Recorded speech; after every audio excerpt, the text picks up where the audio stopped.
criminal justice system will not be easily granted. During a briefing in Sandton yesterday, Commission Chairperson Mbuyiseli Madlanga emphasized that he would not easily entertain such applications. The Commission, established by President Cyril Ramaphosa, will be probing allegations made public by KZN Police Commissioner Nhlanhla Mkhwanazi earlier this month. Oren Singh reports. While certain evidence will be considered sensitive, specifically that relating to state security and crime intelligence, the Judicial Commission of Inquiry into the criminal justice system will not easily grant applications for evidence to be heard in camera. Yesterday, the Commission's chair, Mbuyiseli Madlanga, held a briefing in Sandton outlining that their work is at a very early stage, with the date for the start of the Commission not yet determined. I will look very closely at each and every application, especially with regard to serious allegations like those that we have before us. So I will not readily just close access. The Commission will file 2 reports to President Cyril Ramaphosa, one after 3 months and the second after 6 months. Aryan Singh, Eyewitness News. Let's stay with commissions. President Cyril Ramaphosa has expressed his ongoing commitment to accelerating prosecutions in high-profile cases. Ramaphosa has released a report outlining progress made in prosecuting individuals accused of state capture. This comes amid criticism over the NPA's handling of several state capture-related cases. Alfara Mushwana has more. While President Cyril Ramaphosa says there has been significant progress in holding individuals accountable for state capture, some say the NPA has barely scratched the surface. Ramaphosa says 48% of the actions responding to the Zondo Commission's report have been implemented. However, DA spokesperson for Justice Glenis Breitenbach argues that nothing indicates the president has taken the recommendations seriously. So there's a problem, a big problem. The skill set to prosecute state capture, they have only a handful of people who are able to do those kinds of cases. Presidency spokesperson Vincent Mokwena says the progress made is indisputable. Government has recovered nearly 11 billion rands in stolen public funds, strengthened our law enforcement capacity and implemented comprehensive reforms across government. Calls for the removal of NPA head Shamila Batoyi are growing louder due to the unit's mishandling of high-profile cases. Alfa Ramshwana, Eyewitness News. We shift our focus to this now. Patriotic Alliance President Gayton McKenzie will announce the law firm which will investigate the conduct of his deputy, Kenny Kunene, within 48 hours. McKenzie made the announcement during an online address to party supporters last night. Kunene recently resigned from his MMC position in Johannesburg after being found in the home of suspected murderer Katiso Molefe when he was arrested. Molefe was arrested in connection with the 2022 murder of musician Oupa Sefoka, popularly known as DJ Sambodi. Lindsay Dentlinger reports. Speaking to party members from London via a Facebook Live last night, Patriotic Alliance President Gayton McKenzie continued to back Kenny Kunene's version of events, saying he believes he was set up. But McKenzie says Kunene can't be treated differently to other party members and a transparent investigation is needed. We will hide nothing. They say, why are you scared to do the right thing? Because Kenny is my brother. He is my DP. He is my confidant. Of course I'm sad. But the PA comes before Kenny Kunene. Comes before Gayton McKenzie. McKenzie has denied knowing Katiso Molefe and has disputed the authenticity of social media photos featuring him and Kunene with Molefe. I don't have that man's number. I don't have a picture with that man. I don't know that man. That man doesn't know me. We don't hang out. McKenzie says Liam Jacobs is taking up Kunene's vacant seat in the city council in preparation for running as the party's mayoral candidate in Tshwane. Lindsay Dentlinger, Eyewitness News. Low-cost airline FlySafair says it's hoping trade union solidarity can bring a meaningful counter-proposal to the table following the rejection of several made by the airline. FlySafair and the union have been involved in discussions under the supervision of the CCMA since last week as efforts continue to reach an agreement. The airline was forced to cancel numerous flights last week as pilots affiliated to the trade union went on strike while others are reported to have resigned. Tando Luhle Ngcobo has more. Solidarity says negotiations deadlocked due to the airline's resistance to address what it has called exhausting work schedule. However, FlySFA says it has brought to the table several proposals, including the establishment of a committee that will evaluate roster rules that the pilots wanted to review. The airline's chief marketing officer, Kirby Gordon. I mean, at this stage, the company has made 6 revisions to our proposals in this process, and the union has made 2. So they don't seem to be budging strictly from the position that they're at. But, you know, that would be a very constructive outcome if they could, you know, put a meaningful, you know, counter proposal on the table that would certainly give us some means for discussion. Gordon says the airline is working to achieve a reasonable level of productivity from the pilots. Thandulu Ngcobo, Eyewitness News. And in China, at least 30 people have been killed as heavy rain continues to fall in parts of Beijing.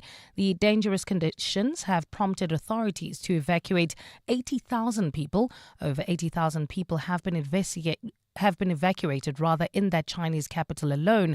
Dozens of roads have been closed and over 130 villages have lost electricity.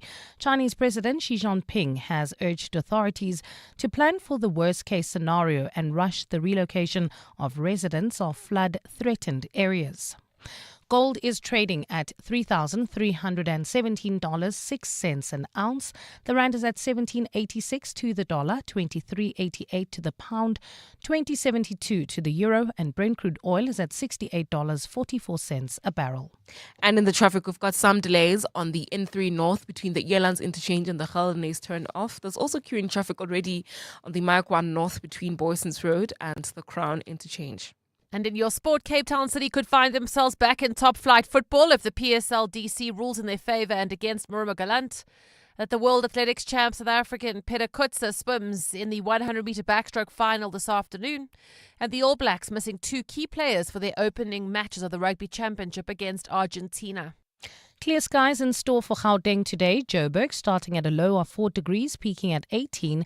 Pretoria 3 and 18. And Vereniging starts at a low of 1, also reaching a high of 18 degrees. The top story in EWN this hour. Applications for evidence to be heard behind closed doors during the Commission of Inquiry into Corruption in the criminal justice system will not be easily granted. EWN, in touch, in tune and independent. For the latest, visit ewn.co.za or download the EWN app. This is Breakfast with Bongani Bingwa on 702. Let's walk the talk.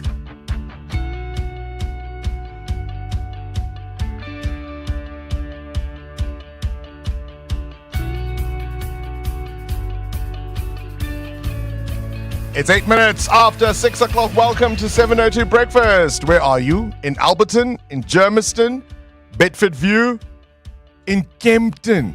That's how Barry Hilton calls it. Kempton's very rough in Kempton. Are you in Benoni? Are you in Boksburg, Edenvale, Brakpan, Nigel, Springs? Wherever you are around the world, welcome one, welcome all. My name indeed is Bongani Bingwa. It's a great pleasure to be with you on 702 Breakfast this morning. I'm not alone, of course. My colleagues, Amogelang Ramila is here with traffic news and so much more. Hello, Amo. Good morning, 702 Landers. Where are the lovely earrings from yesterday? We change them every day. Oh, okay. I okay. can't wait. Yeah, I'll have a different. These are Tuesday tomorrow. earrings. These are Tuesday earrings. Okay. Yeah. Okay. And by the way, yesterday's earrings were meant for walk the talk and the cap. So because I didn't walk, I decided to wear it yesterday. Why didn't you walk again? I was feeling sick. I was sick, yeah. That was just your excuse. You have a doctor's note? No, Bongani, of course not. Muteo Kharipa is here on business. I don't have earrings, man. No Tuesday earrings No. for you. How boring. Of course, we've also got our other colleagues, Rob Fiwa and Mapelile, taking your calls. Cindy has everything you need to know in sport. Sfiso Zulu will give you the latest news updates. Karabo is here with social media. Waving, doing all kinds of things in the background. It's a show. This is Breakfast with Bongani Bingwa on 702. Let's walk the talk. 10 minutes after 6 o'clock on our menu today, we start off with the Home Affairs Minister, Leon Schreiber, who is working hard, he says, to root out corruption within his own departments. They're already now talking of convictions of officials, well, of course, colluding with syndicates to carry on corruption in the department. But he also wants to highlight the issue of the Green ID book. Who still has the Green ID book? The department says you are far more likely to be a victim of fraud, identity theft, and other types of crime if you are still using that as your main form of identification versus the digital card that most of us ought to be using. So he'll tell us the deadline by which those Green ID books will be phased out and what you need to do in the interim. We're also going to be asking about the porous borders, the Border Management Authority, so all things related to migration, immigration, emigration. We'll be speaking to Leon Schreiber about those. And then, and really, really awful story, difficult to deal with, to contend with in a land supposedly of plenty in South Africa, in our own country. We have children who are dying of starvation. And in the Eastern Cape, the numbers have doubled from what they were 2 years ago in 2023. You'll remember that awful story of a mother who just couldn't bear to look at her children, and she poisoned herself and them to prevent them from just sitting in this awful, awful misery. We think we know hunger, right? You think you skip a meal, I don't know if you have a fast. When it was a big thing for me, particularly in my church preacher years, you'd go on a 40-day solid fast, so you could have anything that was fluid, and by day 30-something you cheat, and you say, well, amaheu are fluid, right? Yogurt is not a solid, really. Yogi sip is a fluid. You find ways. You negotiate all these things, but I've done that 40-day fast a number of times, and you think you know hunger. You don't.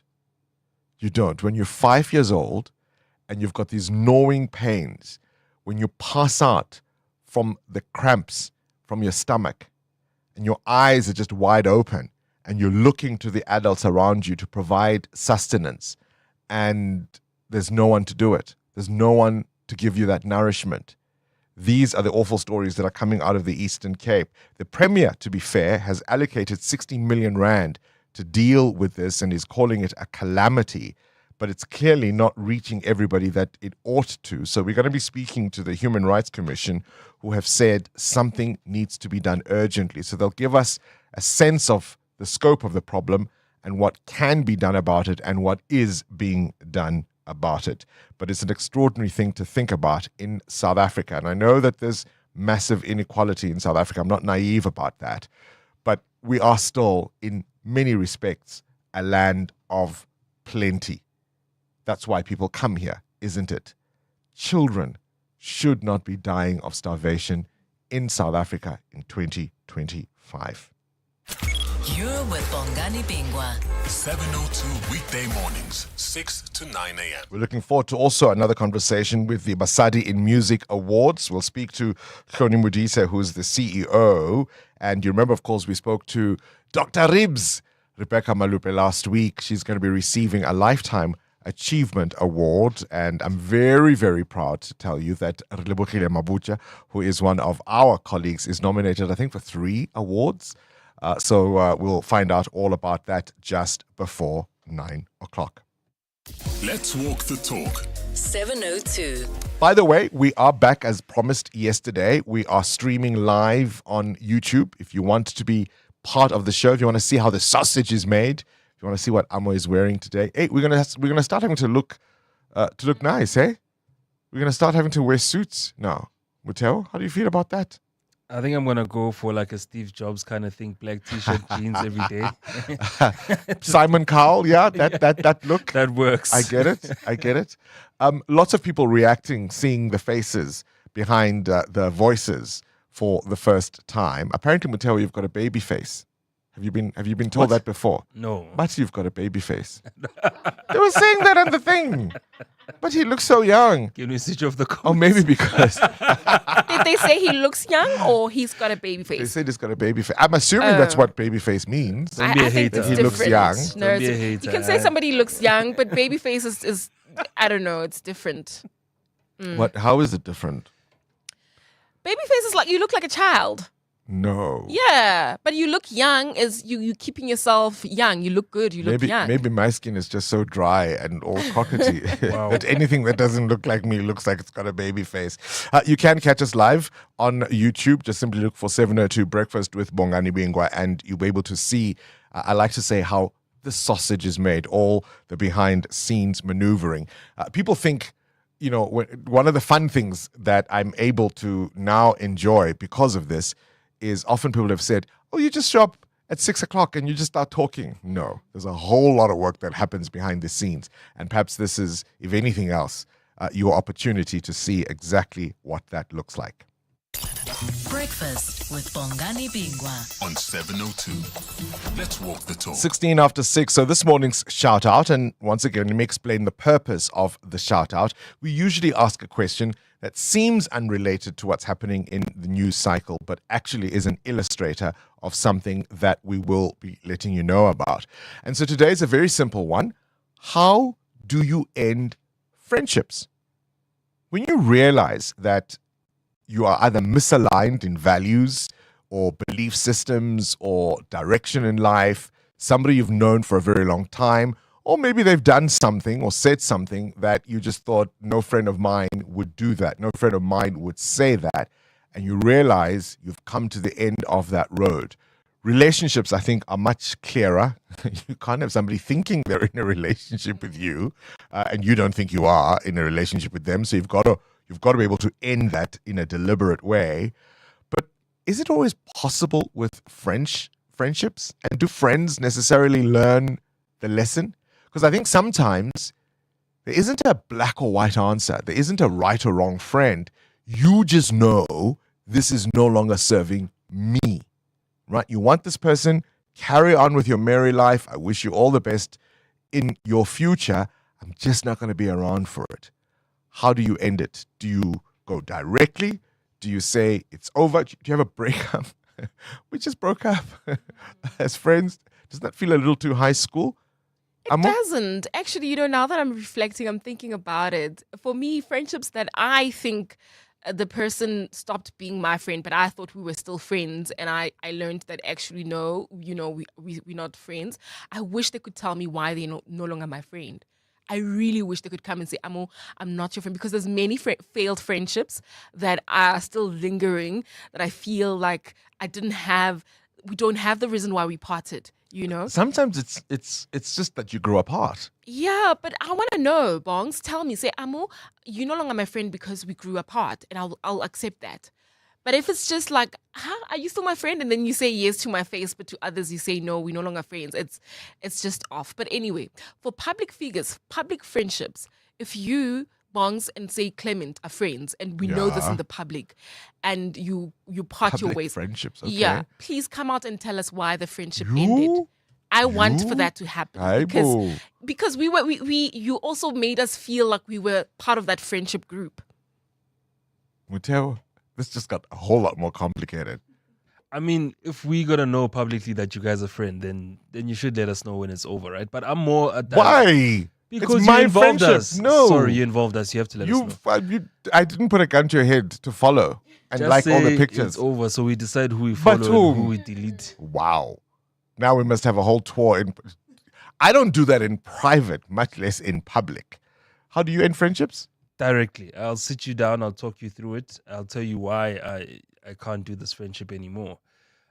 So that you know. Does that leave room for negotiation? Can the person come back and say, hang on? No, at the point let's that I've clear it up. That unless you change over the years, I've decided no. That's it. Yeah, I can't. Once Mateo gives you the chop, that's it. I know the chop it seems is the so chop. final and harsh, but sometimes it does get to that point. I want to talk it out. I want to negotiate. You misunderstood. But you know you've been doing things wrong. Sometimes people want you to negotiate, but they know they've been the wrong friend. Okay, no angering you. You're with Bongani Bingwa. 702 weekday mornings, 6 to 9 a.m. All right, one of the big stories, of course, we're going to be looking at. It's 20 minutes after 6 o'clock. It is the top story in Eyewitness News at the moment. And this is all about the Commission of Inquiry into Corruption in the Criminal Justice System. Not every application for evidence will be easily granted. We heard, of course, from the Commission Chair, Justice Mbuyiseli Madlanga, emphasizing that he's not going to easily entertain particularly silly applications. The commission was established by the president and will probe those allegations made by the KZN Police Commissioner Nhlanhla Mkhwanazi earlier this month. Breakfast with Bongani Bingwa on 702. Let's walk the talk. Utel, you've got a question of your own? Yeah, I want to know this morning, how do you deal with a new beginning? Are you a person that feels like an imposter? Do you relish the opportunity? Or give yourself grace because you love know new you beginnings. Just started. Love new beginnings. I fish to water, roll my sleeve up. It's No the matter new the thing. challenge. Let's do it. Love it. I love it. I love a new challenge. Sometimes I have to fight that imposter feeling. You know, when you start. No, when you something go new, home, you do, but Yeah. you still think, let's go for it. still wake up the next day. Yeah, and just try again. charge. Okay, so All I right, want to know. curious this about what morning. prompts the question. 702. Weather. Clear skies for Gauteng today. Temperatures in Joburg 4 and 18, Pretoria 3 and 18, Vereeniging 1 and 18. Bloemfontein peaks at 17, Durban fine, maxing at 22, Gqeberha in East London 25. Your high in Cape Town is the same, 25, a partly cloudy day in store. EWN Traffic. And this Eyewitness News traffic is brought to you by Outsurance in partnership with 702. Amma, what are you seeing on your maps? Bongani, I think people were a bit traumatized from yesterday's accident on the M1 North because we're already seeing heavy traffic volumes for this early in the morning. The delays are between Xavier Street and Carr Street, so maybe people are trying to avoid yesterday's scenario where they were stuck in traffic for a very long time, but that's what we have there. If you're traveling in Germiston, delays on the N3 North between the Yelands Interchange and Van Buren Road, while heading towards Midrand, an accident reported on the N1 South. It's right near Samarand Avenue, is causing delays coming out of the Brockfontein interchange. Please be on the lookout there. It's already causing about a 15-minute hold up. I'll have more updates for you. Stay tuned. There's more EWN on air, online, and on the EWN app. If you want to save on your car insurance premium, you call Outsurance, right? But what if you don't save? Well, they'll give you cash just for trying. You heard right. Just ask for 500 Rand cash. But wait, there's more. If you don't save and have been claim-free and with the same insurer for 3 years, you can ask them for 1,500 Rand cash. Savings or cash, you always get something out. Go to outsurance.co.za now for a 10-minute quote that could save you thousands. Licensed insurer and FSP, T's, C's, and information online. 702 delivers on the matters that matter to you. Hi everyone, my name is Tsapang from Midrand. I love 702 because of the credibility of their news, the also credibility of their information. You can rely on their presenters, and on a lighter note, I also love their Whiz Quiz feature. Thank you for sharing your thoughts. so we can deliver more on what matters to you. 702 listens. Let's walk the talk.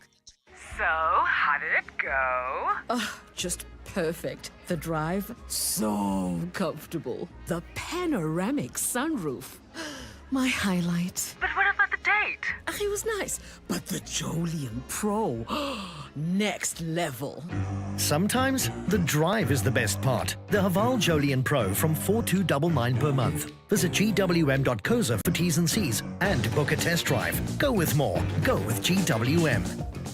Celebrate the horse racing season of champions with Hollywood Bets and saddle up for sensational success. Stand a chance to win a spectacular share of over 2 million rand in prizes, including a brand new Amoda C5 or C7. All you have to do is bet 50 rand or more on any horse racing event for a shot at your crowning moment. Take the reins and get ready to gallop to grand rewards. Bet now. T's and C's apply. Hollywood Sportsbook is a licensed betting operator. Hollywood Bet supports responsible gambling. No persons under the age of 18 years are permitted to gamble. Winners know when to stop. South African Responsible Gambling Foundation toll-free counselling line 0800 006 008 or WhatsApp HELP to 076 675 0710. At Bright, we don't just provide business insurance. We insure your businesses. Future success. Because your business is so much more than desks and computers and equipment, which is why we use our specialist expertise to tailor solutions for each client differently to ensure what's really important. So insure your businesses. Financial security, BD. With Bright today, contact your broker or go to brightinsure.co.za to find out more. Bright, approach risk with purpose. Bright is a licensed insurer and authorized FSP. Start your day with Bongani Bingwa on 702. Let's walk the talk. Walking the talk 25 after 6 things you need to know at this hour. So a former municipal manager from Umzimkhulu, Sbusiso Ngengwa, has been rearrested in connection with the 2017 killing of ANC councillor Sindiso Magaqa. The 55-year-old was picked up yesterday in Malvern, Durban by SAPS and their political killings task team. This awful story from Montgomery Park in Randburg yesterday. These 12 school kids were injured in the morning when their Scholar Transport minibus overturned. The JMPD is alleging the driver was drunk. He lost control whilst overtaking and has now been arrested and charged with reckless and drunk driving. Has been held at the Sophia Town Police Station. There hasn't been an official update yet on the children's condition. And it's just one of those that reminds you that when you let your little one go into that Scholar Transport, you've got to check. I mean, gosh, hey? Because how often do they just run out of the house? You're still in pajamas, maybe you're already on your way to work, and they just run to the gate because the car goes pop, pop. They're at the gate. And you don't think as a parent, is the driver sober? Goodness me. The new Judicial Commission into Corruption in South Africa's criminal justice could start as soon as August. We heard yesterday, of course, from Justice Mbuyiseli Madlanga confirming that the public will soon be able to submit tip-offs online. It's expected that Ntandla Mkhwanazi might be the first witness, but we don't quite yet know. Remember, the president promised an interim report within the first 3 months. Donald Trump says you have 10 to 12 days to end the war in Ukraine. He said that to Russia, of course, and has come down from that 50-day warning he gave a little earlier in the year. He was speaking in Scotland alongside the UK Prime Minister Keir Starmer, and he's threatened new tariffs and sanctions if no deal is reached by early August. And on this day, 1984, Prince, the purple one, made pop history with When Doves Cry, topping the Billboard Hot 100. Purple Rain, the movie, was #1 in the cinemas. And it was the first time an artist was able to have the #1 movie and the #1 song in the same week. 702. The newspapers. Bali Dlamini, now for those of you who are complaining you don't see her, you won't when she's in the booth reading. This is the one time. Tune in now to our YouTube to see the great Bali Dlamini. Good morning. What story is grabbing your attention? Good morning, Bongani. Well, remember a few years ago, the Justice Department announced plans to ramp up efforts to hold the people who dodge paying maintenance for their children accountable. Well, I guess good things happen in August, besides the fact that I was born in August. Ooh. The department is going to be rolling out its pilot project to ensure that people who are dodging maintenance payments are now listed with the credit bureau. So you'll be blacklisted if you're a parent. This is not just targeting men or anything, like any parent is supposed to look after their children. Yes, meant to look after their children will now be, held accountable. It's a pilot project with 10 courts being chosen in Gauteng. The story is in the page 7 of the Sowetan this morning. The rollout will be taking place in Tembisa, Pretoria, Johannesburg, Soweto, Palm Ridge, Tsakani, Davidton, Outridgeville, Garankuwa, and Temba. So if you already have an existing maintenance order that's gone through the courts, gone through the processes, this is one of the things that will now be attached to that order, which I think is a great way not to punish people, but to hold people accountable. It's welcome news. The front page of the Business Day, 2 years to shift target. Bank of America says move to 3% is almost certain. It could take up to 2 years to implement a new inflation target should it be announced as early as the end of 2025. Bank of America Global Research says in its latest essay viewpoint note, so they're talking about us. Pilots shoot down pay offer, says the front page of The Citizen, with a picture of Keir Starmer and Donald Trump. And the front page of the Sowetan has a story I'm still going to tell you about, a deadly rehab assault. He was beaten with chains and pipes. It's an awful, awful story. I'll tell you about it coming up. EWN Business. New beginnings. How do you deal with them, Mateo Haripa? You want to know. Give yourself grace. How do you overcome imposter syndrome, or do you just relish a new opportunity? What prompts the question? Bongani platinum producer Valterra has had a rough start to life as a standalone company. The company, formerly known as Anglo-American Platinum, saw maiden interim results miss the mark as it finds its footing in the market. Headline earnings per share, a profit measure in South Africa, tanked by about 81% to R4.73 per share. Now, looking at its performance for the 6 months ended in June, the company saw its headline earnings drop from 6.3 billion rand to around 600 million rand.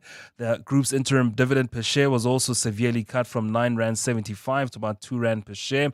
The separation from former parent company Anglo also causing some pain for Valterra. The miner took a 1.4 billion rand hit from demerger related costs because, of course, consultants and lawyers don't come as cheap. Now, the miner completed its demerger from Anglo in late May as the PGM market was showing the signs of an upturn. So PGMs are platinum group metals. The company was also hit by flooding at its Amandelbult operation in Limpopo. The rough start is happening as platinum group metal prices continue to find a footing. Platinum is up over 50% for the 10-year, and palladium is up 35%. Rhodium also fetching prices of 42%. Maybe it's Anglo that's ruining its opportunity now as things turn in the market. Just thinking, what does palladium look like? How do you know if you're doing your garden and there's a little bit of palladium? How would you know? Where's the rand? It wouldn't be in your garden. 17 rand 91 cents against the US dollar, 20 rand 74 cents against the euro, and a 23 rand 88 cents against the British pound. Price of gold slightly weaker this morning, $3,312 an ounce. Platinum also in the red at $1,405. Brent crude at $69.22 a barrel. More business after 7.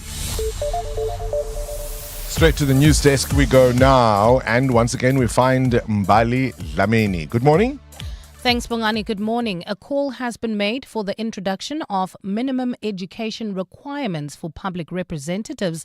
The suggestion was made by some participants of a dialogue on reviewing municipal legislation. The legislation currently doesn't require an educational qualification to become a councillor, a mayor or speaker. Yesterday, the Department of Cooperative Governance held a dialogue on reviewing the 1998 White Paper on Local Government. Benedict Palane says he supports the introduction of minimum education requirements for councillors, but it must rest with political parties. So you'd rather say as either ANC, EFF, IFP, that the prerequisite to you as a candidate who wants to be a councillor, at least have a diploma. Because as a president of a party or as a regional chairperson of a political party, I can still factionally take any other person without grade 10 or grade 12 and make you an MMC. A public representative in Ekurhuleni, Dora Mlambo, says councillors must be supported by municipalities to further their studies. Now really it's difficult because you cannot take your 10,000 every month, you pay for it tertiary and then you must support your family. Because it's what we are doing. We take our money, we pay because we want to upgrade ourselves. Police have launched a manhunt for at least 10 suspects following the bombing of a cash-in-transit vehicle in Thokoza in Ekurhuleni. Authorities have opened a case of armed robbery and attempted murder following that incident yesterday. The cash van was blown into pieces in the middle of Mahoro Street, damaging several houses as well as the fence of a primary school. Police say no deaths or injuries were reported. Tandoluhle Ngcobo reports. During preliminary investigations, forensic teams found several spent cartridges messages littered across the street, with pieces of the cash van found in as far as homes that were several blocks away from the incident. According to police, the suspects managed to flee the scene with an undisclosed amount of cash.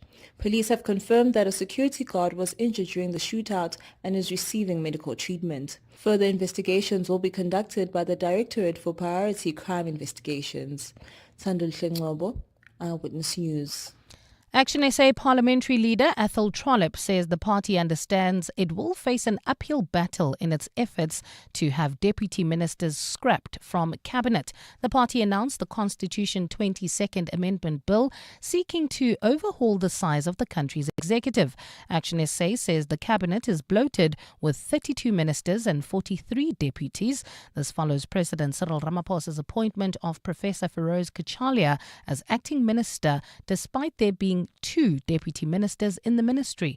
Action SA MP Ethel Trollip says they have a big mountain to climb trying to pass this bill. We'll have to get 2/3 support in Parliament, and it's obvious that parties that are in the GNU that are benefiting from cabinet posts and deputy minister positions are unlikely to support it. But we'll remind a number of those parties that when they were in opposition, they were very much pro getting rid of deputy ministers and cutting the size of the cabinet. And in the US, New York Mayor Eric Adams has revised the death toll following a shooting at a Manhattan building. Adams says 5 people were shot in the attack in Midtown, 4 of whom have died. He says one of those who died was an NYPD police officer. A press conference was held at the scene this morning shortly after police cleared that area. Adams confirmed that the suspect, identified as Shane Tamura, died of an apparent self-inflicted gunshot wound. He says gun violence remains a major concern in the city. We lost 4 souls to another senseless act of gun violence, including a member of the New York City Police Department, Officer Islam. He's an immigrant from Bangladesh, and he loved this city. He embodies what this city is all about. He's a true blue New Yorker, not only in the uniform he wore, but in his spirit and energy. Clear skies in store for Gauteng today. Lows of between 1 and 4 degrees and highs of 18 degrees across the province. Traffic is already heavily backed up on the M1 North between Boysons Road and Carr Street. About a 20-minute hold up there. While travelling in Germiston, delays on the N3 North between the Airlines Interchange and Van Buren Road. The top story in EWN, a call has been made for the introduction of minimum education requirements for public representatives. Introducing Auto & General's Fire Assist benefit in partnership with Fidelity Secure Fire. Hi, I'm Zamo Mkhunu. I'm a firefighter and I've faced over 1,000 fires. There's a lot of training. I mean, you get punished. You can save things, but really it's about saving lives. I'm a very committed fireman, and with this partnership, I'll be able to help more people. We make sure you never face the flames alone. Follow our social media for more. Auto & General is a licensed non-life insurer and FSP. T's and C's online. My family's struggling with snotty noses and phlegmy coughs. Oh no! Have you tried ACC? ACC 600 is a convenient one-a-day effervescent tablet from 14 years of age. Or now also in a no-water-needed, fruity-flavored sherbet-like granules that dissolve in your mouth. Ideal for the on-the-go adult. Ask for ACC 600 effervescent or oral powder at your nearest pharmacy to get rid of the snotties and flemmings. And trust, if it doesn't say ACC, it's not ACC. 702. WhatsApp Bongani on 072 702 1702. Good morning, Bongani and team. Lovely show as always. Lovely show as well as. It's Max here from Honeydew. A quick question on the Green ID book. What do permanent residents do with the Green ID book? Because Home Affairs are saying because we're not South African born, we're not gonna get the smart card. I've went there twice, including my kids who are South African born, because their parents or their principal parent is not a South African born, so they are saying, yeah, we cannot change. How do we convert that to a smart card? Hey, Bongani and the team.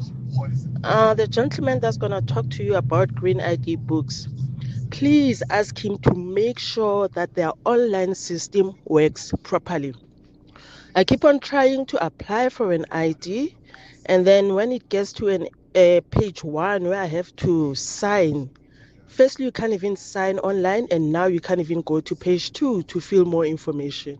So can they please make sure that things work before they give people deadlines? Because how the heck are we supposed to apply for IDs if their system is not working properly? Bongani, Home Affairs is always offline. I went to Maponya Mall several times. The queues are long, and every time they are offline. How am I supposed to go and change my green barcoded ID while they are offline? All good questions, and we'll certainly put them to Leon Schreiber, the Minister of Home Affairs, is joining us in the next 10 minutes or so. He says they're trying to phase out the old green ID book for the smarter digital cards. You are less likely to be a victim of fraud or identity theft or any of those sorts. We'll speak to him and I'll raise all of those points with him. Hang tight in about 10 minutes. EWN Sport.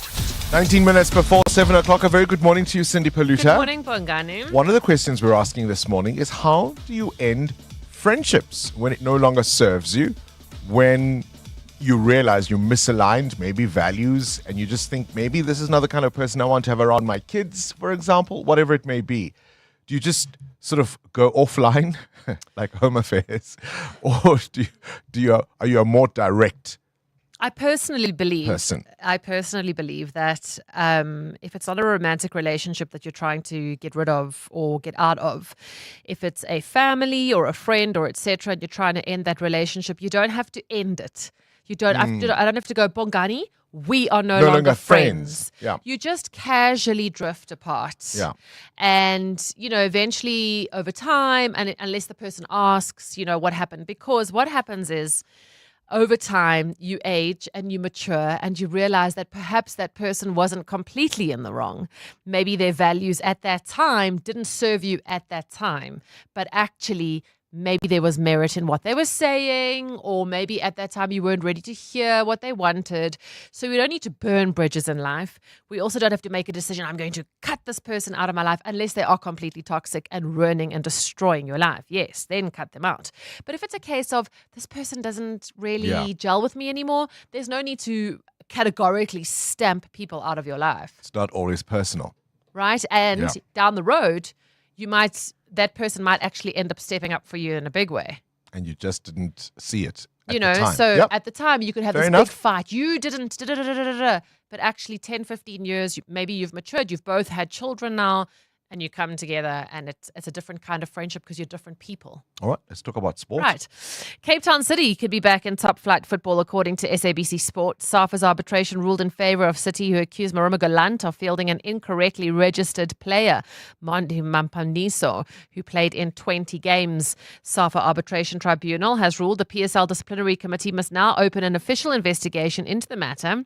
Should the PSL DC rule in City's favour, Galant could be fined with a massive points deduction, which could see Galants relegated. At the World Aquatics Champs in Singapore, South African Peter Kutzer swims in the 100-meter backstroke final today, expects to compete at around 2 p.m. SA time. Less than 2 weeks ago, Kutzer took gold in the event at the World University Games in a time of 51.99. That's the fastest time of the world this year. In cricket this morning, Australia getting a T20 whitewash series win over the West Indies, winning the fifth T20 by 3 wickets for a 5-0 win. West Indies was 170 all out, whilst Hayes taking 3 wickets. Aussies reached the target with 3 overs to spare. In rugby, a big blow for Australia. They won't have prop Alan Alatoa for the third and final test, the British and Irish Lions, due to a shoulder injury. He's also likely to miss the Rugby Championship games at the Springboks. And the All Blacks don't have tight head prop Terrell Lomax for their first 2 Rugby Championship games against Argentina due to a hand injury. But captain Scott Barrett as well as Bowden Barrett are both back on track to play, and both players expected to be fit in time to face the Springboks on September the 6th. Cindy Paluta, Eyewitness News Sport. The Brainy Kids of the Whiz Quiz. On 702. Hello, Uncle Bongani. My name is Kabela Mahabani. I am 11 years old. I go to Albertview Primary School. When I grow up, I would like to become a neurosurgeon, and I'm very excited to play with you. Oh, we're excited to play with you, a neurosurgeon. Hey, Amo, what did you want to be when you were growing up? Maybe a nurse, maybe a doctor. A neurosurgeon never occurred to me. Kabelo, will you walk away, though, with 10,000 Rand? 702. Coming up at 7:15, the big interview. EWN Traffic. This Eyewitness News Traffic is brought to you by Outsurance in partnership with 702. Amo? Well, Bongani, we still have got heavy delays on the M1 North between Boysons Road and Carr Street. There's also queuing traffic along the N3 North between the Airlines Interchange and Van Buren Road. Peak time delays there. Traveling in Midrand, an accident on the N1 South. It's right near Olifantsfontein Road. Delays from the Brakfontein Interchange and in the city of Tshwane. We've got some delays reported on the R18 Factor Stop and Go. This is between the Hairpin Bend and Eskom Patlele exit. At the Eskom Patlele exit, do remember that traffic lights are out of order, and that's the reason for that long queue. I'll have more updates for you. Stay tuned. There's more EWN on air, online, and on the EWN app. The Outsurance pointsmen know that every car on the road carries a story. There's a car with a work commuter. She's done this route 1,000 times. Perhaps she's daydreaming of a different job or just counting down to the weekend. The Outsurance pointsmen know it's not just another car in traffic, it's anticipation on the move. Every story's different and every story matters. That's why the Outsurance pointsmen have been doing what they do since 2005, in proud partnership with 702. Outsurance is a licensed insurer and FSP. Get ready, Mzansi. Powerball has rolled over to a massive 100 million Rand guaranteed jackpot this Tuesday. You heard right. Play Powerball for guaranteed 100 million jackpot today, and you could hit it lucky. Buy your tickets now in store on nationallottery.co.za, the mobile app, cell phone banking, or simply dial *120 *7529 hash for USSD. Panda, push up, play. Players must be 18 years or older. Play responsibly. Ituba is the proud operator of the National Lottery. As a business owner, would you rather deal with stacks of slips at the end of each day or have recons done instantly? Introducing Yoko Counter, the new all-in-one payments and points of sale system that removes the guesswork, the paperwork, and the time drain. Taking your business from chaos to control, guesswork to clarity, giving you back time to focus on what truly matters. Visit yoko.com today to find out more about the simple yet powerful out-of-the-box solution with free built-in points of sale software. Coming up in the next hour, What's the Question? And it's brought to you by Outsurance. Up to 3,000 Rand in cash is up for grabs. So what you do is you send us an answer based on something that piqued your interest during the show, and you could win 1,000 Rand for that. WhatsApp us your name and the answer to 072 702 1702. Then a little later, someone else will ask a question to get your answer to win 2,000 Rand. Remember, you always stand a better chance of being selected if you have SMS'd out to Outsurance and got yourself a quote. So do it now. SMS out to 45142 and you could save on your car insurance. Join us. Let's walk the talk. This is 702. Good morning, Bongani and team. Lovely show as always. Lovely show as well as. It's Max here from Honeydew. A quick question on the Green ID book. What do permanent residents do with the Green ID? All right, I think we've more or less got that one, right? The permanent residents question. Keep them coming thick and fast. The minister is going to be joining us in about 2 minutes or so. But there's an ongoing question about permanent residents and whether they will get the digital card. I'll put that to the minister coming up. Good morning, Bongs. It's Kagiso from Alberton. So on the topic of friendships, so we will definitely have a conversation of why I'm unhappy. But I won't necessarily have like a break-up conversation, but I'll start drifting apart and you will read between the lines. Thank you. Hi, silence speaks louder than words. You know, if I'm giving the silent treatment, you must know I'm no longer your friend. Please. Morning, Bonks. Quentin Kempton Park. I just want to give you your answer on how friendships ends. We're all working. We've all gone through life. When a person's position goes to their head and they get much more money, that's when friendship ends. Because they think they're better than you. They've got more money than you. They can experience life more than you.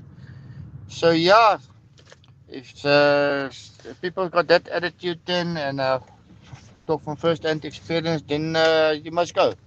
Not everybody is as fortunate as all the other people. So then the friendship ends right there and then. If it ends, it must end. We'll explain why we're asking this question, by the way, coming up. Who is the whizziest of them all? It's the Whiz Quiz on Give away some money, shall we? Kabelo is our contestant today for the Whiz Quiz. He's 11 years old, goes to Albertview Primary School, wants to be a neurosurgeon later on in life. Kabelo, why do you want to be a neurosurgeon? Can you explain to us? I want to become a neurosurgeon because I can make a lot of money and I can save people's lives. Save people's lives and make the money. Well, let's see how much you can make this morning, shall we? KG, start the clock. What is 50 minus 25? 25. Correct. Spell the word plant. P-R-A-N-T. Correct. Which sportswear company's slogan is just do it? Nike. Correct. Which animal is also known as the king of the jungle? The lion. Correct. Which country is home to the Victoria Falls? Is it Angola or is it Zimbabwe? Angola. It's Zimbabwe. Which storybook puppet is famous for his nose growing when he lies? Pinocchio. Correct. True or false? Earth is the third planet in the solar system.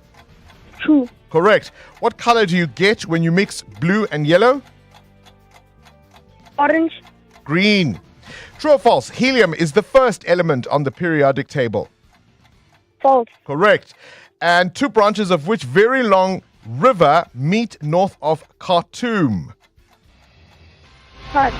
The Nile, the River Nile. And that gives you a total of 7 correct answers. Kabelo, 700 Rand is what you walk away with. That is the amount you win on this morning's Whiz Quiz. Remember, you must be aged 10 to 13 to play. You simply send us a voice note to 072 702 1702 and tell us your name, your school, your age, and why you want to play, and we could be calling you. The brainy kids of the Whiz Quiz On 702. Good morning, Bongani and the team. I applied for my ID in May. Then everybody else that applied after me got their IDs. So I had to call them to find out what's going on. And guess what? They had not, I don't know how to put it, but because I've got 3 names, 2 of my names are long. So they have not accommodated for people who's got long names. Hey, Bongani and the team. My partner has done a smart card ID twice already. They keep on saying his fingerprints. There's something wrong with his fingerprints. It's 3 months now waiting for the card. And this is the second time we applied for it. Bongs, good morning. It's typical of South Africans. I mean, the smart cards have been around for more than 10 years. The government has been saying, please get smart cards, And now people are only complaining now because there's a deadline. This thing has been around for over 10 years. All right, we have a slight problem. Houston, we have a problem. The Home Affairs Minister, Leon Schreiber, agreed to come on and deal with all of these things. And as promised, we obviously wanted him on the line. For some other reason, he's not picking up. The joke, of course, is already maybe he's offline, hey? Home Affairs is offline. We promised you that interview, and it does sound from the number of questions that are coming through that we probably need more time with him anyway. So I think what we're going to do is we're going to reschedule that interview because I think a lot of you have burning questions, and I'm not sure if the time we have left is going to be sufficient. So it's fine. It's not a crisis. We will try perhaps for tomorrow. We'll see obviously what his diary looks like, but I think he owes us one. He agreed to come on, and we're not able to get through to him. He's not picking up on his phone, and we're trying his communications people to see if they can get him on, and that hasn't succeeded thus far. But as I said, it would appear to me that from at least the number of queries that are coming through, we probably need a little bit longer with him Anyway, so let's move on to this. This is the story that Mbali Dlamini was reading at the bottom of the hour at 6:30. This call for minimum education requirements for public representatives. You may have seen some footage yesterday of this dialogue reviewing municipal legislation. The Department of Cooperative Governance holding it. They want to review the 1998 White Paper on Local Government. And some of the people who were asked questions in that dialogue, it was absolutely extraordinary to hear some of the answers that they were giving based on the work they are doing in those municipalities. And it's no wonder so many of them are not able to function. You remember, of course, Dr. Zweli Mkhize, once presidential hopeful, a former health minister. He took us during COVID and held our hands. Before that, he was at the helm of cooperative governance. And so he is part now of this dialogue, and he was just asking a number of questions along with other members of parliament. This first clip, as part of the Portfolio Committee on Cooperative Governance and Traditional Affairs, they were on an oversight mission in the Free State province, and they're trying to figure out what on earth is going on at Maluti a Pofung local municipality. There, the municipal manager, one advocate, Mutsohai Mufukeng, is being asked about bonuses. Have a listen. The performance bonuses? No performance bonuses, I'm being informed, have been paid. I mean, people have not been performing there. It's a reality, Chairperson. All of you, Speaker, and everybody, please turn around. Look at that thing. There has not been any bonuses paid in the past because people did no work. That was his words. Number 4 is bonus. And the year is 2024, and the figure is 18 million. If I may hand over to the person who's dealing with the budget of the municipality to explain, in details as to what does this mean. Okay, so in that exchange, he's asked, did you guys pay yourselves performance bonuses? He says, no, we did not. Then Dr. Mkhize says, turn around, look behind you. There is the financial statement. And he says, item number 4, it says bonuses paid. This after the guy said they were not paid bonuses, right? Those were his words. And Zweli Mkhize says, look at that financial statement over there. Item number 4 says bonuses to the tune of 18 million rand. So how do you explain that? He's the municipal manager. He then turns around and says, let's let the person who deals with the budget explain it. And so they invite the chief financial officer, Wan Nrateng Khumalo, to clarify the issue of the bonuses. Again, have a listen. Okay, thank you, Chairperson. The MM has already responded to the issue of bonuses. He was referring to the performance bonuses. Nothing was paid on that. But the bonuses that you see there is we can call it the 13th check, yes, for all employees except the section 56 and 57. The information that seems to be outstanding there, it might be the issue of the mapping, but can we be allowed... Once you say might be, then we know you don't know, so what's your proposal? I think you must start by saying you don't know so that we are clear, you are not giving us an answer now. Okay, thank you, Chairperson. I am not sure, but it might be an issue of mapping. I was going to ask can we be allowed to go and make a thorough research and come back with the correct responses. Here's the thing. If the municipal manager and the CFO can't explain their own financial statements, who prepared them? She's the CFO, right? And Zweli Mkhize says, listen, just tell us you don't know, because then we know we don't yet have an answer. You might come back and give us something that you think you know, but at this stage, angaz. Tell us you don't know, because you are all angaz. Now, in this example, I mentioned to you that the municipal manager is an advocate. He's the one who said there were no performance bonuses. The CFO comes around and says, well, it wasn't quite a performance bonus. It was a 13th check. That's what it was. But on the financial statement, it is itemized as a bonus. Now, presumably, these two individuals are a lot more educated than some of the people who work behind the scenes in these municipalities. I remember interviewing Zweli Mkhize in about 2018, and I've said this many a time, where at that point they found municipal managers who could not read financial statements. And so what are your thoughts on there being minimum education requirements for public representatives? It's not law at the moment, but surely at some point, we've got to have a standard. I'd love to hear your thoughts. 702. Coming up, the big interview.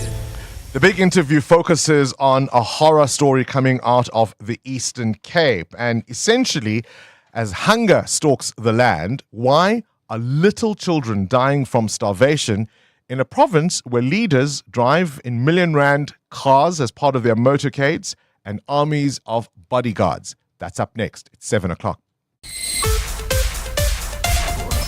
This is EWN. A meeting with Mkhwanazi to get the ball rolling for the Commission of Inquiry, and Trump says real starvation is taking place in Gaza.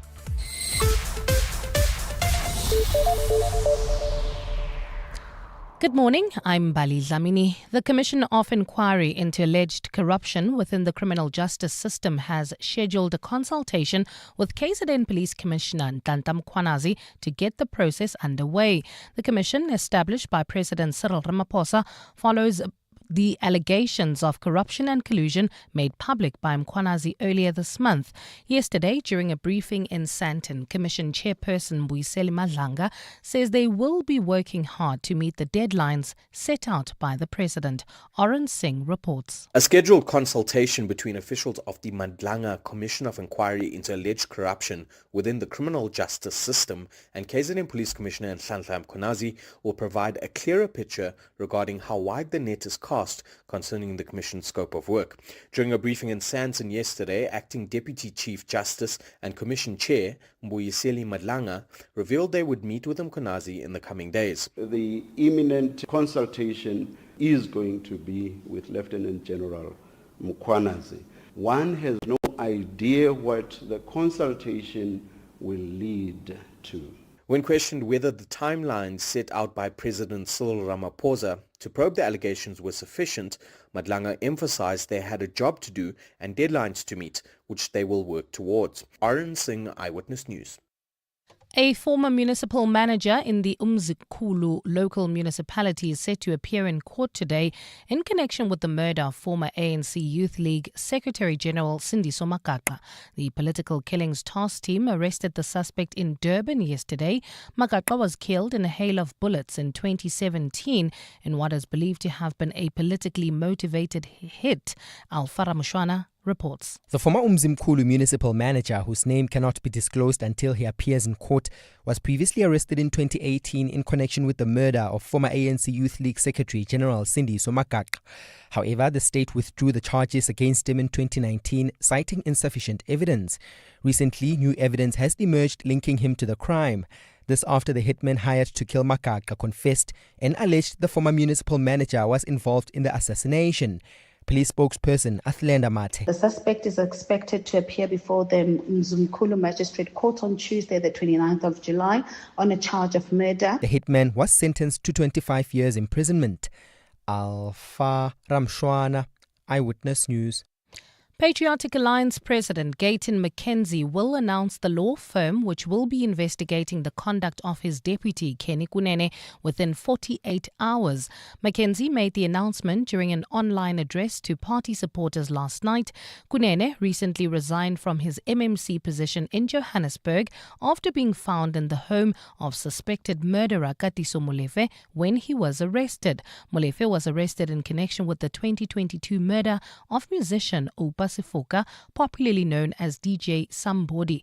Lindsay Dentlinger reports. Speaking to party members from London via a Facebook Live last night, Patriotic Alliance President Gayton McKenzie continued to back Kenny Kunene's version of events, saying he believes he was set up.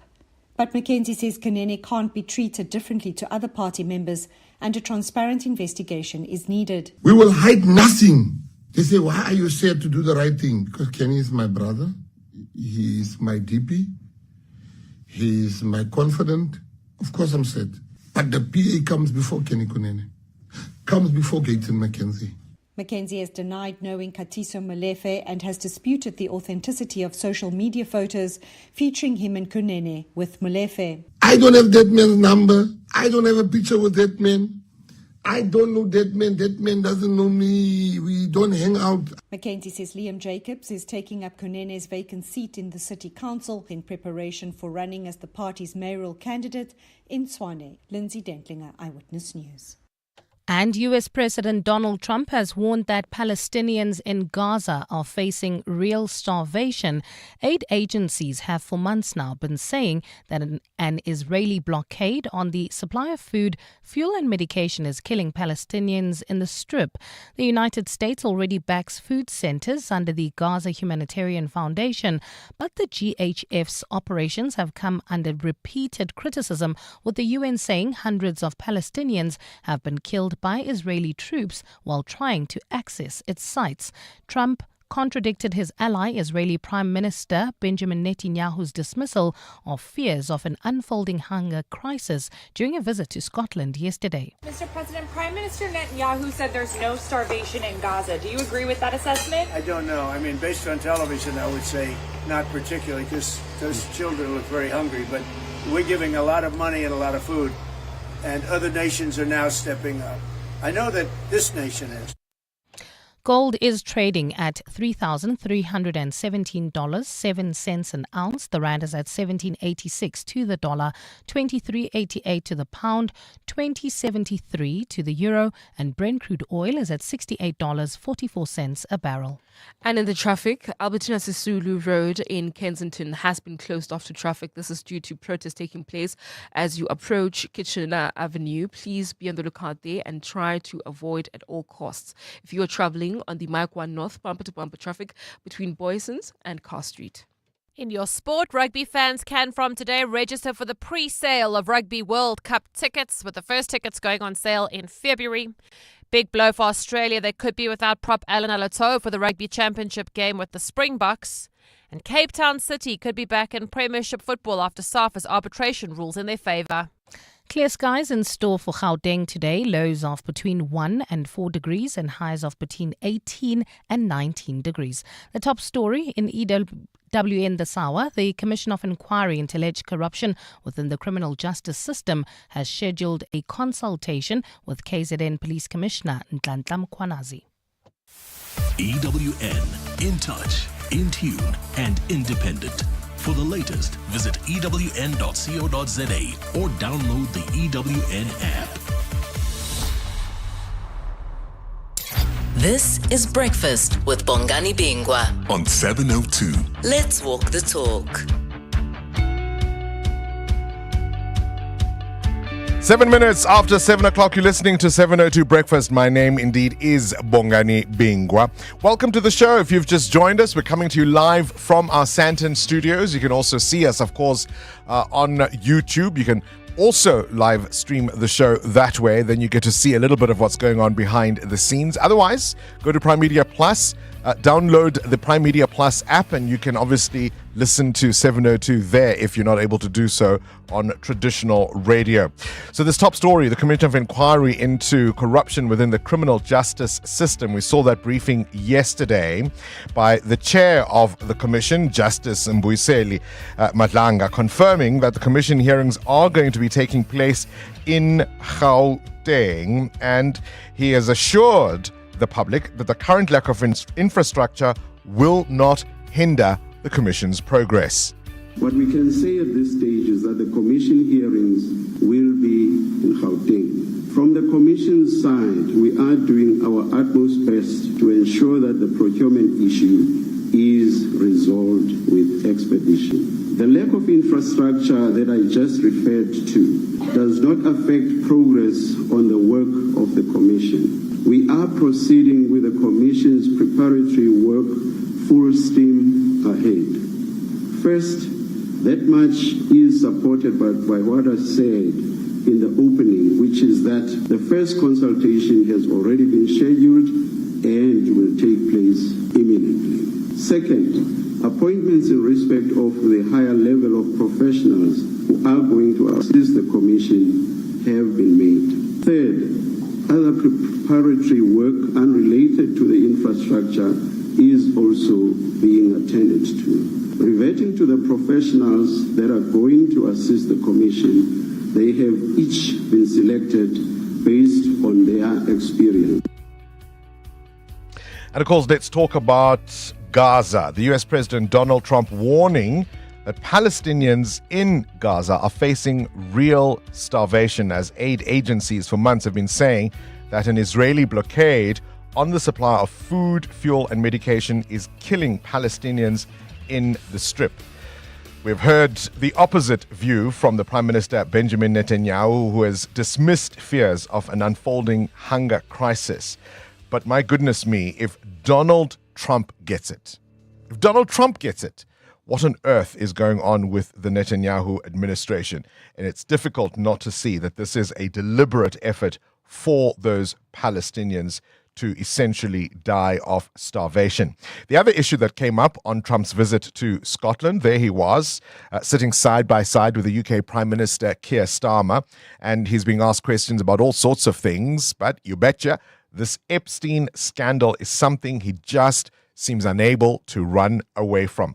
Have a listen where he talks about the fact that in the end, he and Jeffrey Epstein weren't friends. For years, I wouldn't talk to Jeffrey Epstein. I wouldn't talk because he did something that was inappropriate. He hired help, and I said, don't ever do that again. He stole people that worked for me. I said, don't ever do that again. He did it again, and I threw him out of the place, persona non grata. I threw him out, and that was it. I'm glad I did, if you want to know the truth. And by the way, I never went to the island, and Bill Clinton went there supposedly 28 times. I never went to the island, but Larry Summers, I hear, went there. He was the head of Harvard. And many other people that are very big people. Nobody ever talks about them. I never had the privilege of going to his island. And I did turn it down, but a lot of people in Palm Beach were invited to his island. In one of my very good moments, I turned it down. I didn't want to go to his island. You know when somebody is down the wrong path, when they just talk too much, right? He's explaining, he's giving all kinds of details. This person went, that number of times. I never did it. I turned it down. And the biggest objection, with everything we know about Jeffrey Epstein, Donald Trump's biggest objection was that Epstein stole some of his workers. And that's why their friendship ended. Did you hear that, right? With everything we know about this sexual predator and rapist, Trump's primary objection was this guy took some of my workers. So I made it clear we were no longer friends. That's why, by the way, we were asking you a little earlier on, how do you end friendships? Did you know it was on this day in 1981 that a global television audience of 750 million people across 74 countries watched Prince Charles and Lady Diana Spencer get married? It was the royal wedding of the century, was it not? In Britain, a public holiday was declared. 28.4 million people tuned in, mostly on the BBC. There were 600,000 people lining up the streets of London, and it was marked as a high point in the royal family's popularity, and as I say, billed as the wedding of the century. The other interesting tidbit is yesterday's Parliament 2025 Register of Members' Interests was out. And once again, it's full of such quirky and interesting things, right? Maybe even big money revelations. So let's start with the DA leader, John Steenhuisen, who declared an odd mix of goodies, stuffed animals, fine wine, even a beekeeping suit. He is Minister of Agriculture after all. Julius Malema declared a bottle of wine, chocolates, and 2 live sheep he received from one of the queens. EFF's Carl Niehaus listed a media consultancy and a rented flat. A rented flat. Wouldn't it be nice to stay for free in a rented flat? Musi Maimane showed he's planning ahead. He's got shares and a large house in Roodepoort. Gayton McKenzie declaring ties to over 28 companies in sectors like mining and micro brewing, but doesn't own any personal property. And Songezo Zibi from Rise Mzansi holds shares in major firms like Absa. He was, of course, previously head of communications at the Red Bank. And just for a little bit of fun, in 2019, Lil Nas X made Billboard history with his viral hit Old Town Road, and it broke the record for the longest running #1 song on the Hot 100's 60-year history. It was on the top spot for 17 consecutive weeks, beating out Mariah Carey's One Sweet Day. Despacito by Louis Fonsi and Daddy Yankee started as a TikTok meme, became a genre-breaking anthem, and turned Lil Nas X into a household name overnight. 702. Up next, The Big Interview. EWN Traffic. Up next, the big interview with the South African Human Rights Commission talking about child hunger in the Eastern Cape. In the meantime, this Eyewitness News traffic is brought to you by Outsurance in partnership with 702. There's a protest in the Kensington area. Amma, what's going on? That's correct, Bongani. Burning tires and some closures along this route. Please be on the lookout. There's along Albertina Sisulu Road, approaching Kitchener Avenue. Please try to avoid this area as much as you can. While traveling in Germiston, we've got an accident reported on the N3 North before the Geldenes interchange. Delays coming out of the Yelands interchange while traveling towards the Baklu turnoff. Another accident scene reported on the N3 North. This is right near the Baklu interchange. Delays from Marlborough Drive. There's also queuing traffic due to another accident on the N1 South right near Olifantsfontein Road. Delays from the Brackfontein interchange. I'll have more updates for you. Stay tuned. There's more EWN on air, online, and on the EWN app. Like the feeling of unexpectedly finding money in your old jeans, the Outsurance pointsmen are here to ease traffic congestion to make your day a little brighter, because staring at brake lights is not on anyone's to-do list, right? Outsurance pointsmen, getting you there quickly and safely since 2005. Outsurance really means it when they say you always get something out. In proud partnership with 702, show them some love online using hashtag pointsmanlove. Outsurance is a licensed insurer and FSP. 702. The Big Interview with Bongani Bingwa. 16 after 7. There are 4 children under 15 in the house. Sometimes they are lucky because mommy comes home. They've never seen their fathers, you see. The eldest remembers an uncle who used to visit, but he's also been gone a while, so they don't know his name. What they do know are pangs of hunger. At times, the cramps of an empty stomach are so unbearable they pass out from the pain. This is the reality of some children in the Eastern Cape as hunger stalks the land. Do you remember that mother who couldn't bear to look at her hungry children, so she poisoned them? To share some more insights on this devastating reality, we're joined by Dr. Eileen Carter, who is the Provincial Manager of the South African Human Rights Commission. This is the Eastern Cape Provincial Manager. Dr. Carter, I've described a hypothetical situation there, but it's all too typical, isn't it? Yeah. Good morning, Bongani. Good morning to the listeners. It's in fact not hypothetical. It's an absolute reality for children in the Eastern Cape, and unfortunately, it looks like children in South Africa as well. The Commission has, for 2 years, focused on child hunger and severe acute malnutrition within the province. You'd recall 2 years ago we issued an investigative report after an inquiry we held and subpoenaing government departments to come and report on this issue. And from the reports, unfortunately, Bongani, it doesn't seem like the needle has been moved too much. I said hypothetical because, of course, it was a fictional example, but it was to illustrate the point. How bad is the situation? So the numbers of severe acute malnutrition cases in the province, it appears that it is on the increase. The recent report indicated that the deaths of severe acute malnutrition within the Nelson Mandela Bay area has more than doubled, and that is surely for us very alarming.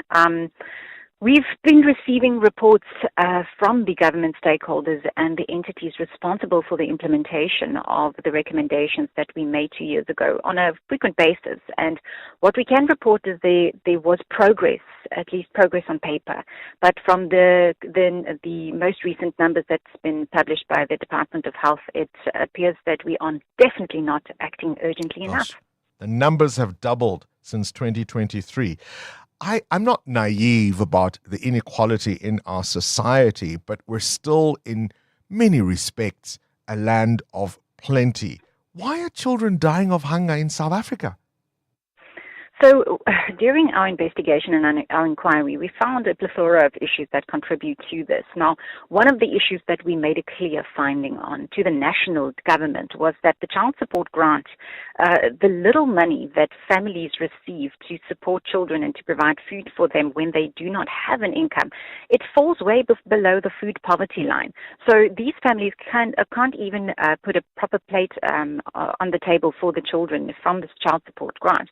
But also we found that children are not registered at birth through the Department of Home Affairs, and other issues such as the coordination concerns between the departments to address hunger within these very susceptible households. Now, the recommendations were made, and Bongani have indicated that there has been progress, but again, we are sitting with severe acute malnutrition cases on the rise, and then as well the deaths of children from hunger on the rise. Well, clearly that progress has not been enough. I mean, I mentioned the horror of the mother who poisoned herself and her little ones. I think there was a story in May of a 14-year-old boy who was killed by members of his community for stealing bread, jam, and I think it was porridge. I mean, they beat him to death. Bongani, there's also been stories of children being poisoned after looking for food in dustbins. There's stories of mothers mixing porridge with sand just to increase satiety. These are realities. These are stories coming from the ground, and it's certainly no longer appropriate for us to speak about policies on paper because policies do not feed hungry children. Now, from the Commission side, the Constitution and our mandating legislation says we need to take steps towards redress. Yeah. Our first step was the inquiry. Our second step was monitoring what has been done since, and as I've indicated, there's even a policy on integration of food security within the province as a result of that report. But now we're sitting with the numbers still on the increase. So we have to ask ourselves, is enough being done? And should we not again reflect on our report where we in fact called for a state of disaster to be declared? I mean, what can be done? So what would be the next steps right now? For the Human Rights Commission, we are going back to the drawing board and we're considering subpoenaing both national government and the provincial government. We've asked the Office of the Premier to declare a state of disaster because the Disaster Management Act has indicated that if a community is unable to solve this problem basically themselves, there is room for us to declare a state of disaster and have intervention. But, and then the second... Yes. So hang on, but to be fair, sorry to interrupt you there, the Eastern Cape Premier, hasn't he declared this a state of calamity? And wasn't there a 60 million rand allocation? But as you say, the crisis persists.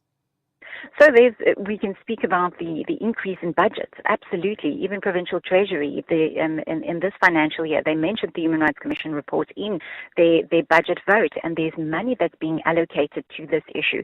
Bongani, we are speaking about policies and numbers on paper. It's not moving the needle. So a clear-cut urgent intervention is clearly needed. It's the rights of children in terms of Section 28. It's immediately enforceable. All right, let's go back. I interrupted you. You were telling me about the steps that now need to be taken. So, Bongani, I mean, we have our mandating legislation gives us room to speak to these governments and call them to order and ask them to come to the table. And we are considering now the subpoena process to have the government departments and stakeholders account to the Commission. What have they done since the implementation or the release of our report? And ultimately, if it means that we have to go to court, that is also a consideration that we are busy deliberating internally. Because, Bongani, if you look at Section 27, it speaks to socioeconomic rights, it speaks to the right of health, it speaks to social assistance, and it speaks to access to food. But we do not have domestic legislation yet in place for us to be able to call what the parameters of that access to food is. But when we look at Section 28, Bongani, it's the rights of children. It's the best interest of the children. Now, if we compare those two rights, the rights of children in that section says it's immediately enforceable. It is not subjected to progressive realization or available resources. Yeah. So what does that tell us? They're dying now. It tells us we need to address it now. So we're going back to the drawing board, Bongani, because for the Commission, this is no longer recommendations. We need to move towards reality, and that's where we are now. What does this do? I mean, say the child somehow survives. What does this do to a child, this type of hunger and malnutrition in the long run? So there's a few medical definitions which I'm surely not an expert on, but it leads to stunting. It leads to wasting. And Bongani, that is not just an impact that is carried in the short term. It leads to long-term impact on these children. Now, we want these children to become engineers. We want them to study AI. We want them to become doctors. But in their early development, we are not giving them enough to reach their full potential. Now, for the Commission, we've surely indicated that for us is a right to dignity issue. It's the infringement of the rights to the best interests of the children. It's an infringement on their right to life and basic education. So it's something that we've been very clear on. We've engaged at various levels, even the provincial legislature as well as the executive this year. We've been actively speaking to them. Now with the numbers, however, coming, it looks like we are not moving quick enough. So social grants, the school feeding schemes, all of these interventions that have been tried, you're saying ultimately aren't doing enough, aren't doing the job. So the thing is, the school nutrition program is one of government's most successful poverty alleviation interventions, and it continues to be so. It feeds millions of children, but sometimes, Bongani, we have to also ask the practicalities behind it. There's a 0 to 5 cohort children that are not yet at school. They are not yet being provided with that meal. So they're falling through the cracks, and that is the very susceptible time where they might be subjected to severe acute malnutrition. Now, in our recommendations, we did indicate that the school nutrition program must be expressly rolled out to the ECD sector as well. They're receiving funding, but it's not as successful as the school nutrition program is currently. But there's movement. There's breakfast packs being delivered in the province. There are NGOs and CSOs assisting in these efforts. Bongani, the reality is that we're looking at numbers increasing, so we are not necessarily doing this on an urgent enough basis. And then, Dr. Carter, you have leaders moving about in motorcades with blue lights and million-rand cars, armies of bodyguards. When we have a situation like this, what kind of message does that send, hey? Well, that's what we are pronouncing on as the Commission as well, human rights budgeting. We have to look at the enforceable rights of our country and of our people first before we look at the luxuries. Not that I'm saying those are luxuries, but we have to go back to the drawing board.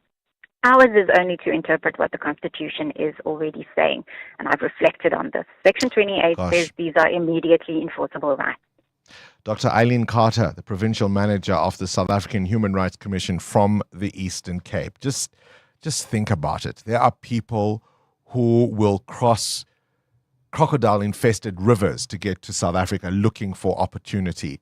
For all the problems we have, we're still a land of plenty. It makes no sense that kids are still dying from acute malnutrition and hunger. EWN Business. 27 minutes after 7 o'clock, this Eyewitness News Business is brought to you by Bright. Bright doesn't just provide business insurance, they ensure your future success. Bright Insurance is a licensed insurer and authorized FSP.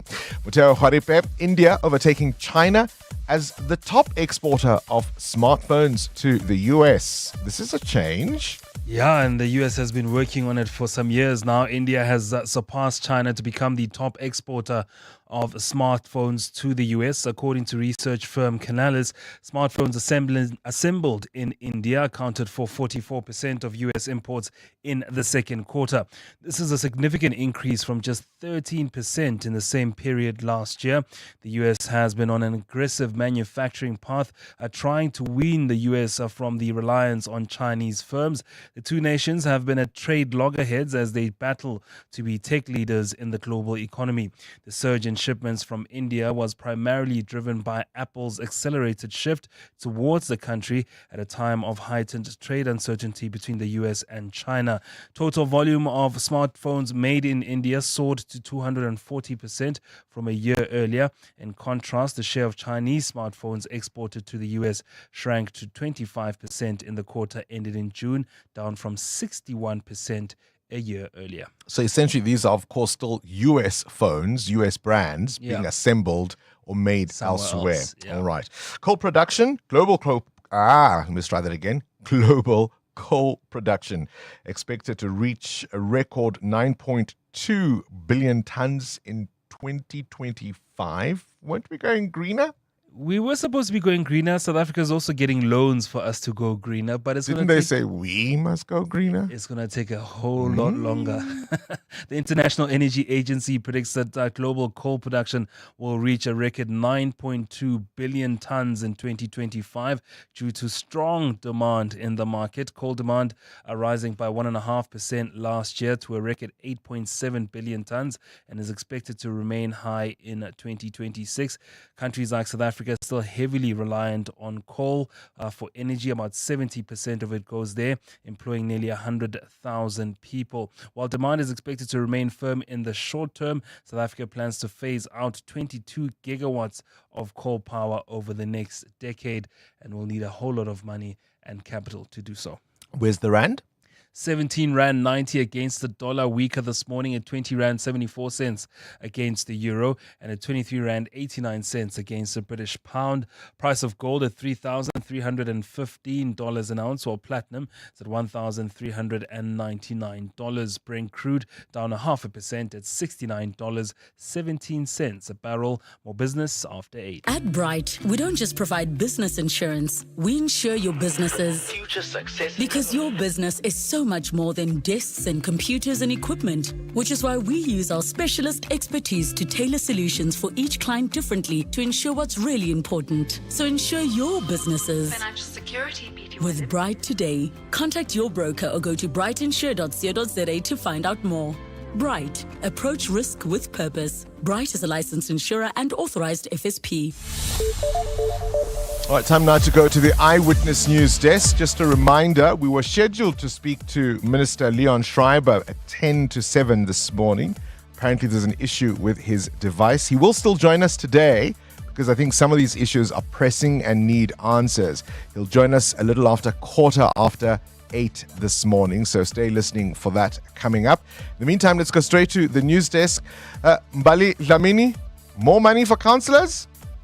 Perhaps, Bongani, a very good morning. The Cooperative Governance Department wants the public to share their opinions on whether it should be increasing the salaries of part-time councillors.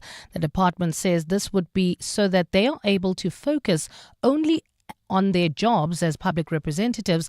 This is one of the topics the department is considering as it undergoes a process to review the 1998 White Paper on Local Government.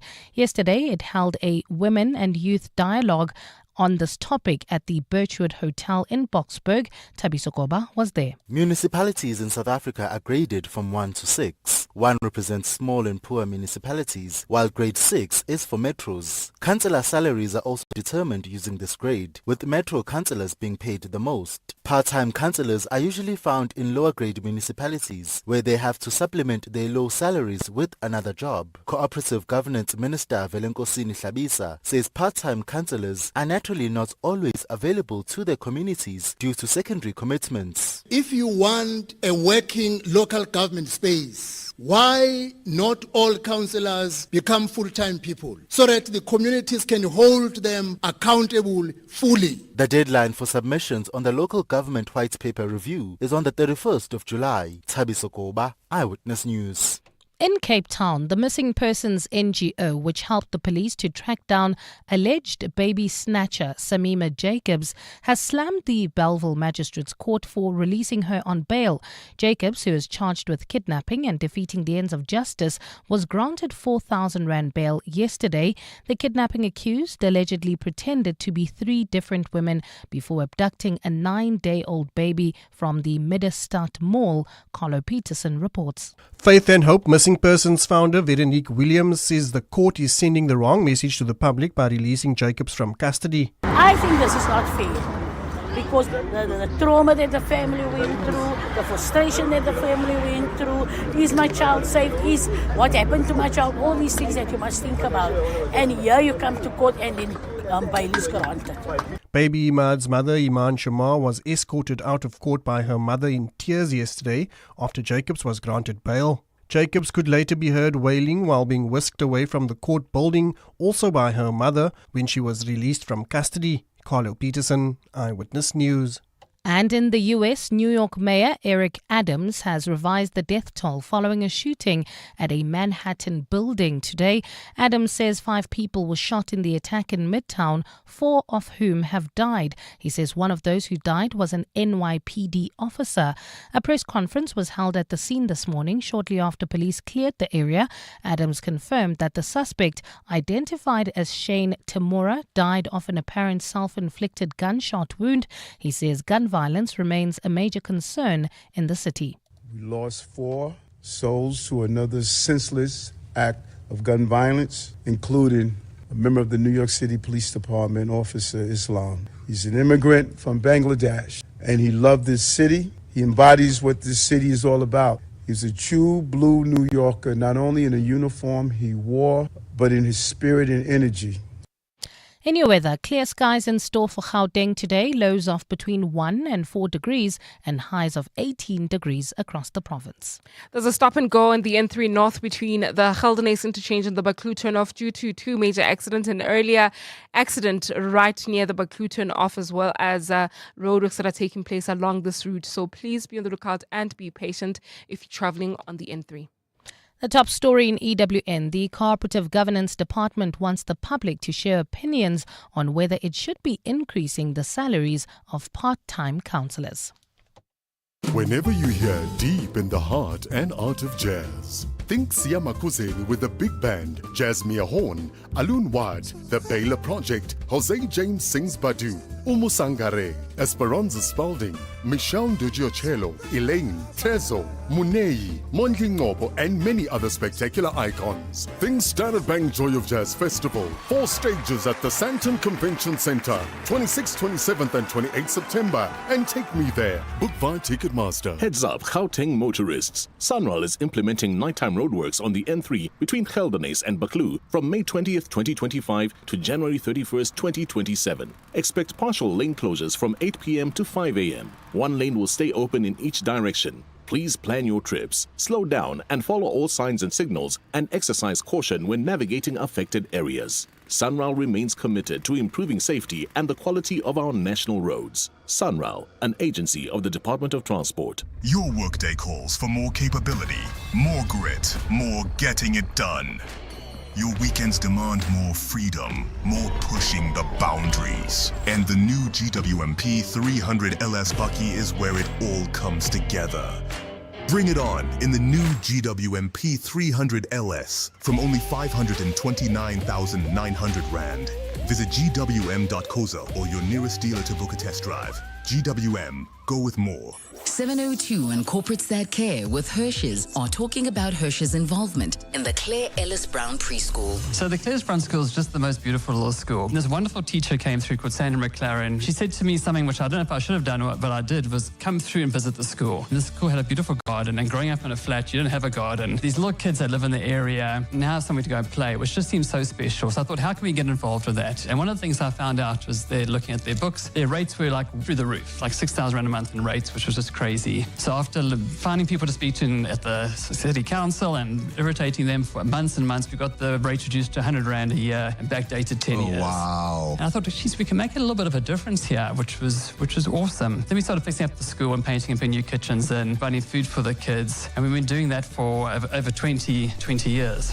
Hirsch's, proud to help grow bright futures, one child at a time. Learn more at hirsches.co.za. 702. Let's walk the talk.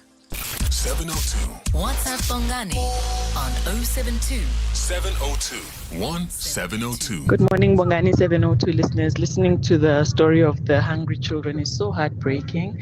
I grew up in the Eastern Cape, and I must thank the government at the time, over 20 years ago. We always got 2 slices of brown bread with peanut butter and mixed juice, think something almost like Oros, but not Oros. And at the clinic, we always got porridge, which would last a full month. I think these kind of initiatives really just needs to be brought back, because it is a basic, just brown bread and peanut butter and juice during break times at school, and porridges could be distributed at school. One porridge a family or so, or two, depending on the number of children, and that would go a long way. Bongani, Darian here. Good morning to you and your listeners. You know what? As much as I do appreciate the making known of the condition there in the Eastern Cape, right? Could be anywhere else in the country as well.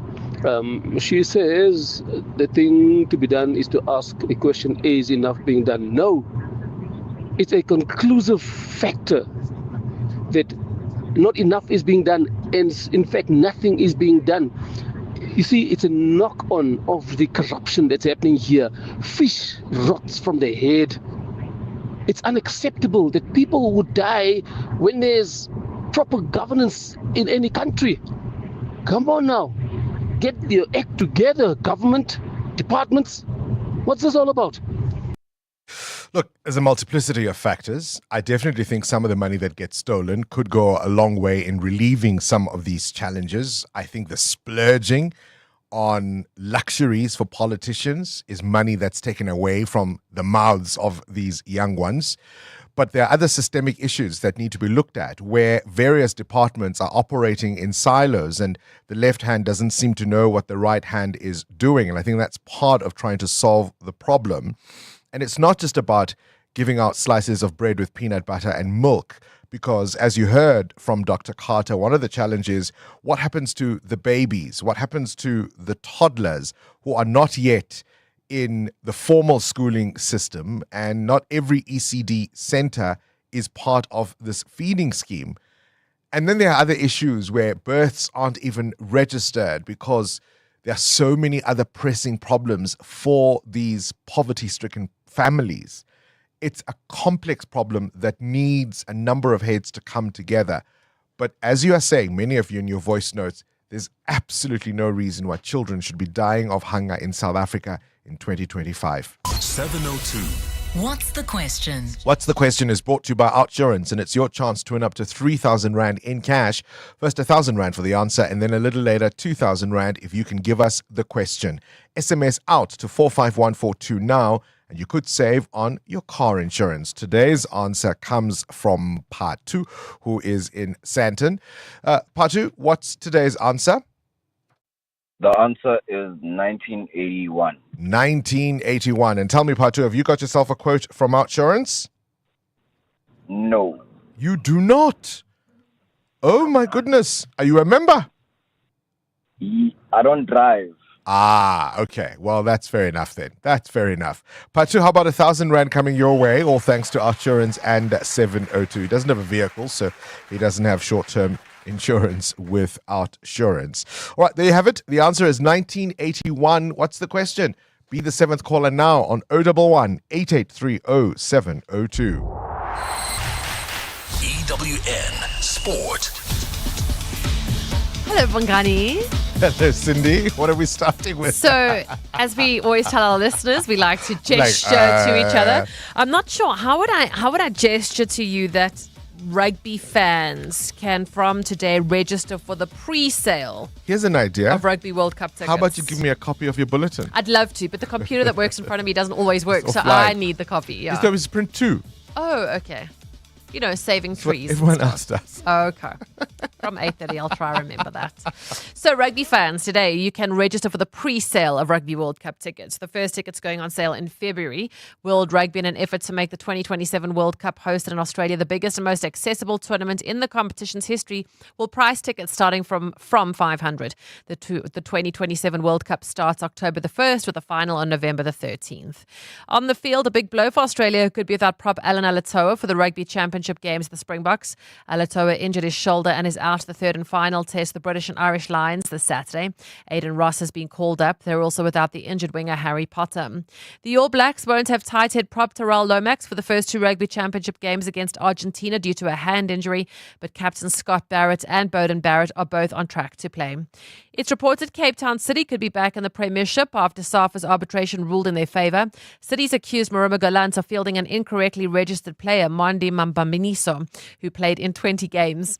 SAFA's arbitration tribunal ruled that the PSL disciplinary committee must now open an official investigation. If that goes in City's favour, Gallant could be fined with a massive points deduction and be relegated. At the World Aquatics Champs in Singapore, South African Peter Kutzer swims in the 100-metre backstroke final, not before 1 o'clock today. Kutzer took gold at the World University Games in a time of 51.99 seconds, the fastest time in the world this year. That was just 2 weeks ago. And in cricket this morning, Australia with a T20 whitewash series win over the West Indies, winning the 5th T20 by 3 wickets for their 5-0 win. West Indies 170 all out, Dwas Hayes taking 3 wickets. The Aussies reached the target with 3 overs to spare. Cindy Paluta, Eyewitness News Sport. Clement Maniatella. Weekday mornings, 9 to 12. 9 to 12. Lieutenant General, what's your message to some South Africans that are beginning to panic, especially those in the Free State? What assurances can you give them in as far as the work that you're doing on the ground? For our South Africans and Free Staters to alleviate these concerns and fears is that with the measures that we have put in place since the emergence of this particular Malatanaha group, I can attest to the fact that we are doing anything and everything to our power to make sure that we do not allow lawlessness to take place in our country. Lieutenant General Tibelo Musikidi is the co-chairperson of NetJoint. Clements Maniatella. 9 to 12 on 702. Gauteng's heartbeat is found in its local businesses, the ones that work tirelessly, serve selflessly, and shop every day with purpose. And that's why 702 and Yoko are proud to bring back Gauteng's Greatest Awards, a celebration of entrepreneurs who make this province feel like home. So from your go-to coffee counter to the barbershop that's seen your family grow, this is your chance to say, I see you. Go to primemediaplus.com now to explore our 21 carefully curated categories and nominate the local business that makes a difference in your life. Because Gauteng isn't just the hub of business, it's the home of excellence. And excellence deserves your applause. Gauteng's Greatest Awards with 702, powered by Yoko. Let Yoko counterfuel your business to greatness. Go to yoko.com to explore the new point of sale solution, saving hundreds of businesses time and money. We love rating things. Our phones, our cars, but our health? Your health lets you do what you love with the people you love. So who are you staying healthy for, and how can you improve your health? Choose Dis-Chem Life, the life cover that helps you live a healthier, more rewarding, longer life with regular health checks. Visit dischemlife.co.za now. Dis-Chem Life. Choose a better partner for life. Dis-Chem Life is an authorized FSP 50594, underwritten by Guardrisk Life, a licensed life insurer, FSP 76. T's and C's apply. Close your eyes. Taste the mist from the Sunny Pass waterfall. Feel the calm beneath the waves in Scottsboro. See the giants in East London. Breathe in the air of the Knysna Forest. Hear the roar of adventure in White River. 5 premier resorts, 5 senses, 5 all-inclusive escapes. Visit premierhotels.co.za for T's and C's and bookings. EWN Traffic. This Eyewitness News Traffic is brought to you by Citroen. Buy an Aircross from 279,000 or a C3 from 262,000 with a service plan and get a 4-month payment holiday. Visit citroen.co.za. T's and C's apply. Amma, what's going on Rivonia Road? Good morning. Good morning, Bongs. Well, we've got an accident right near the N1 exit and it's causing delays. Please be on the lookout there. There's also queuing traffic on the N1 south towards Fourways, approaching Winnie Mandela Drive while traveling within Fourways. Traffic lights are still out of order at Winnie Mandela Drive and Leslie, and that's the reason for that backup coming out of Witkoppen Road. If you are traveling in the Parktown area, we've got a massive accident. It's a really hectic one. It's along Empire Road and Perry Herzog Avenue. It's causing about a 20-minute hold-up along Perry Herzog and Empire Road, so please try to avoid the scene. If you are traveling along the N3 North, a bit of a stop and go between the Geldenhuys interchange all the way towards the Baklou interchange. This is due to peak time delays as well as an earlier accident. I'll have more updates for you. Stay tuned. There's more EWN on air, online, and on the EWN app. Break! You should put yourself first, like interpreting mandatory in-office days as optional. You do more than enough and you deserve breaks, no matter what the boomers say. Maybe if they'd done more lunchtime yoga, they'd be less uptight. That's why we'll give you a 4-month payment holiday when you buy the powerful C3 from just $262,900, which comes standard with rear sensors, reverse camera, warranty, and service plan. Visit citron.coza for more. T's and C's apply. 702. What's the question? For 2,000 Rand in cash, all thanks to Outsurance, please tell me what's the question if the answer is 1981. Let's go to Florence in Benoni. Florence, what's the question? The question is, in which year did Prince Charles and Lady Diana Spencer tie the knot? Yes, indeed. It was on this day in 1981. Kabelo MG on X says, on that day, on Prince Charles and Lady Diana's wedding, I bunked school and watched the whole wedding on TV with my granny. I don't know if you were around, Florence, but it was said to be the wedding of the century. Congratulations, you've won yourself 2,000 Rand in cash, all thanks to Outsurance and 702. Did you watch the wedding of the century in 1981? I don't think in 1981 I even knew what a TV was. We didn't even have one. Okay. Outsurance will do all they can to save you money on your car insurance premium. But what if they just can't? Well, they'll give you cash just for trying.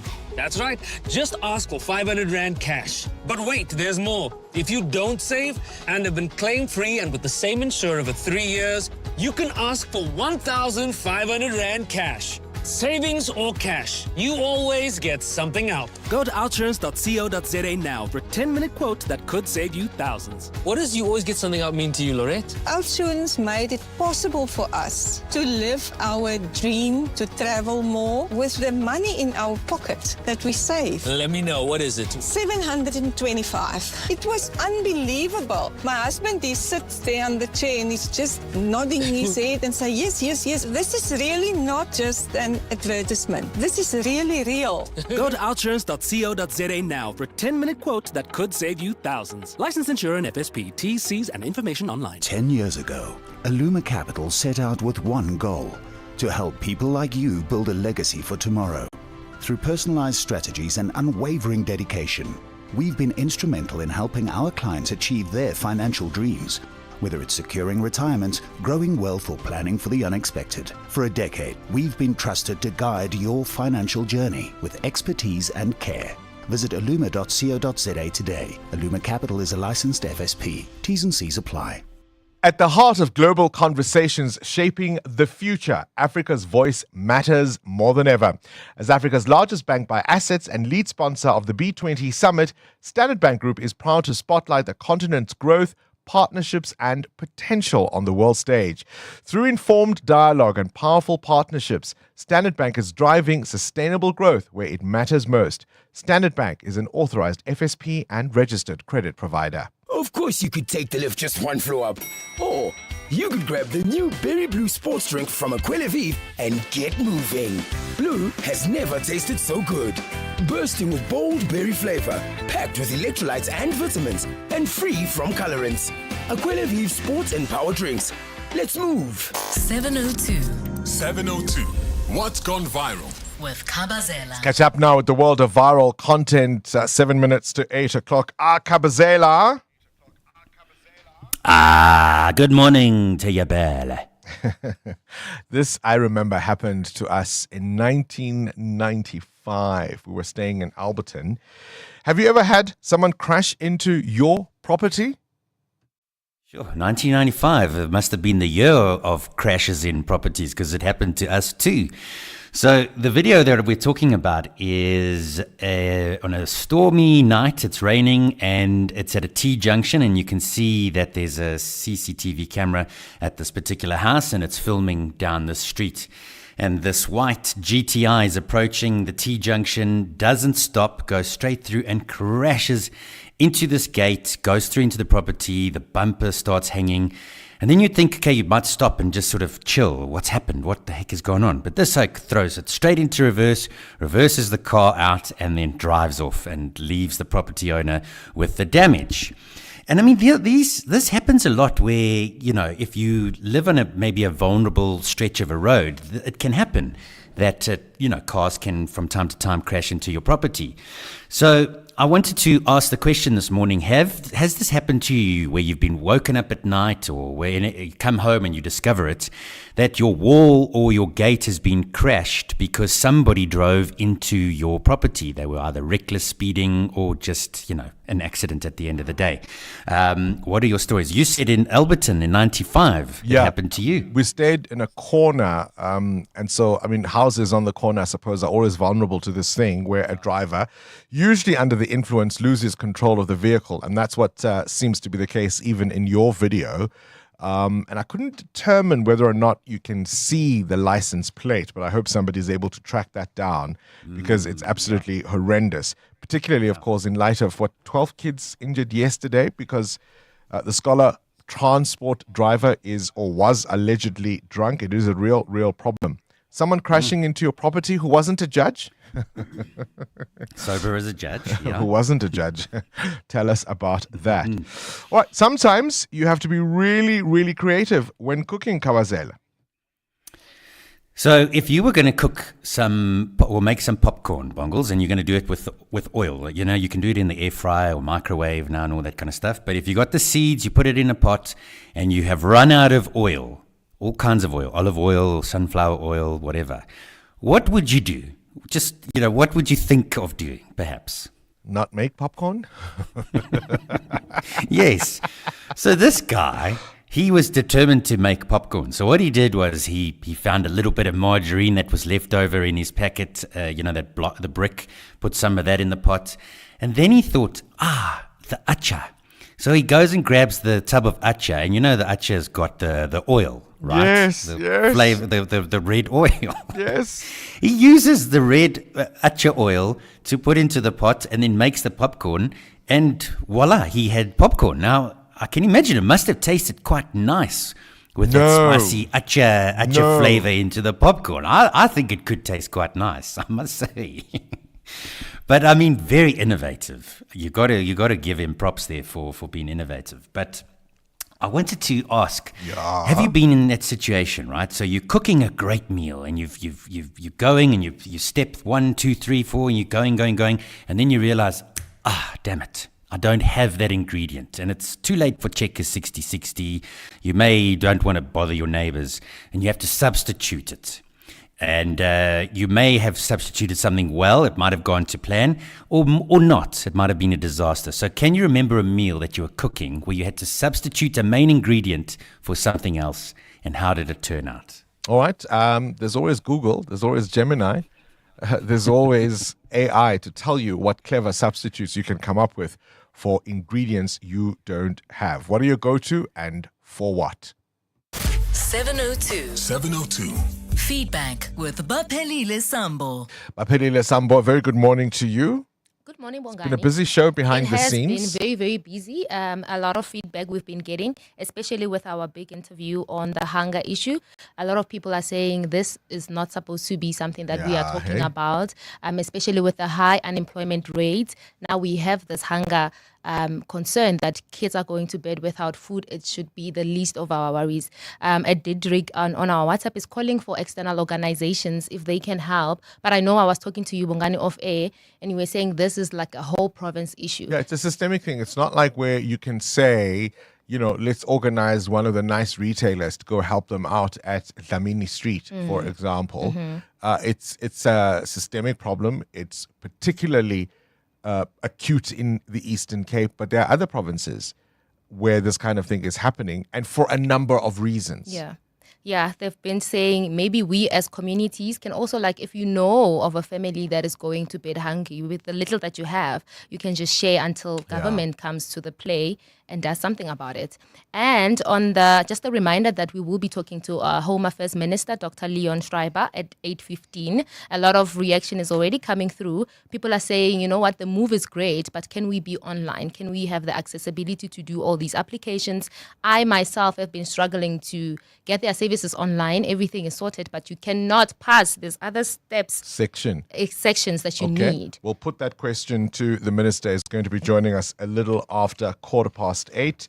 One of the other questions that kept popping up was this permanent residents and what do they do if they don't have the green ID book. You're with Bongani Bingwa. 7:02 weekday mornings, 6 to 9 a.m. Well, one of the questions we've been asking this morning, following, of course, the Portfolio Committee looking into cooperative governance, minimum education requirements for public representatives. There's also the issue of more money for councillors. I want you to listen yesterday to just some of what that oversight mission visit in the Free State heard as the various politicians were asking some of those officials, what do they do with the monies they earn? How much do you pay out in your salaries? Our monthly bill for salaries is plus minus 14 million. Yes, Chairperson. How many employees that need so much? You've now paid yourselves and councillors and everyone 155 million. You received 150 million. And I'm asking you, you get paid to do what? Chairperson, there are services that the municipality is doing. And to cover those services, we use investment. No. There are these services. 1, 2, 3, 4. 1, 2, 3, 4. And I think at some point the guy says, well, we're paying ourselves these salaries because we're so special. He says we're so special. I mean, it really is quite extraordinary. And we're asking you your responses to that as well. It's 8 o'clock. This is EWN. Protection of witnesses important for the Commission of Inquiry and bail judgment for a murder-accused mother to be delivered today.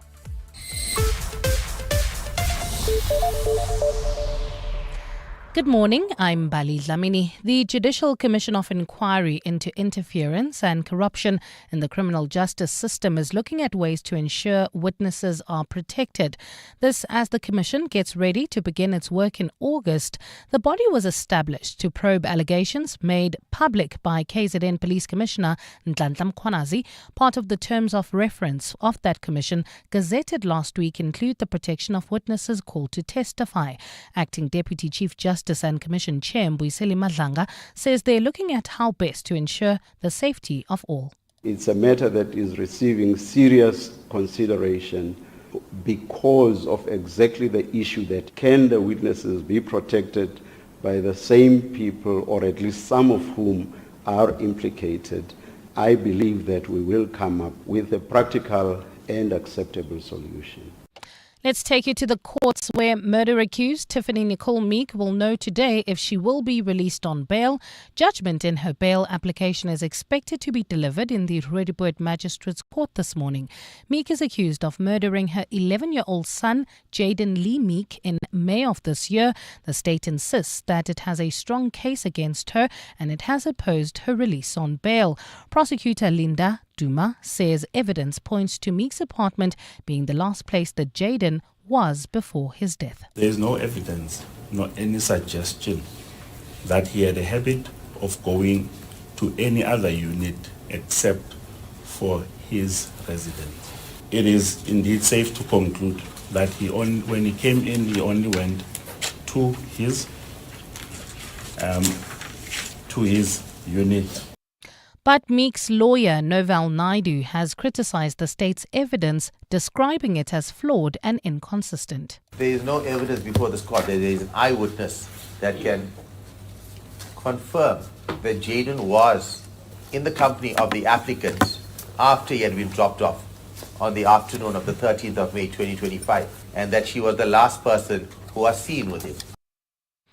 We shift our focus to KZN now, where the ANC Youth League has welcomed the latest arrest in the murder case of its Secretary-General Sindiso Makaka. Yesterday, the political task team arrested a former municipal manager of the Umzimkhulu local municipality in connection with that murder. Magaqa was shot in his hometown in July of 2017 and he died months later in hospital. The latest arrest comes after one of the accused, Busiso Ngengwa, pleaded guilty to all charges. KZN ANC Youth League Provincial Secretary Lulama Mabute says the case is improving positively. This development marks a significant and long-awaited step forward in pursuit of justice. The ANC Youth League has consistently maintained that true justice will only be realized when not only the perpetrators but all those who participated in orchestrating and coordinating the killing of our former Secretary General Comrade Sindiso Magaqa are behind prison doors. Mabute has urged law enforcement to continue investigating the matter. We believe that this move is crucial in bringing closure to the Magaqa family, his comrades, and the broader ANC Youth League collective who have maintained their unwavering demand for justice. The former municipal official is expected to appear in the Mzimkhulu Magistrates Court today. To this now, a call has been made for the introduction of minimum education requirements for public representatives. The suggestion was made by some participants of a dialogue for reviewing municipal legislation. The legislation currently doesn't require an educational qualification to become a councillor, mayor or speaker. Yesterday, the Department of Cooperative Governance held a dialogue on reviewing the 1998 White Paper on Local Government. Benedict Palane says he supports this introduction for these councillors, but it must rest with political parties. So you'd rather say as either ANC, EFF, IFP, that the prerequisite to you as a candidate who wants to be a councillor, at least have a diploma. Because as a president of a party or as a regional chairperson of a political party, I can still factionally take any other person without grade 10 or grade 12 and make you an MMC. A public representative in Ekurhuleni, Dora Mlambo, says councillors must be supported by municipalities to further their studies. Now really it's difficult because you cannot take your 10,000 every month, you pay for it tertiary and then you must support your family. Because it's what we are doing. We take our money, we pay because of we want to upgrade ourselves. And in China, at least 30 people have been killed as heavy rain continues to fall in parts of Beijing. The dangerous conditions have prompted authorities to evacuate 80,000 people. Dozens of roads have been closed and over 130 villages have lost electricity. Chinese President Xi Jinping has urged authorities to plan for worst-case scenarios and rush the relocation of residents of flood-threatened areas. Gold is trading at $3,317.82 an ounce. The rand is at 17.86 to the dollar, 23.87 to the pound, 20.71 to the euro, and Brent crude oil is at $68.43 a barrel. And in the traffic, we've got delays in the city of Tshwane Centurion along the N14 East between the Brakfontein interchange and the R55. If you are traveling towards the Flying Saucer interchange, do expect delays on the N1 North, while in Irene there's been an accident along Main Road. It happened just before the N1 delays coming out of Nelme Pierce Drive.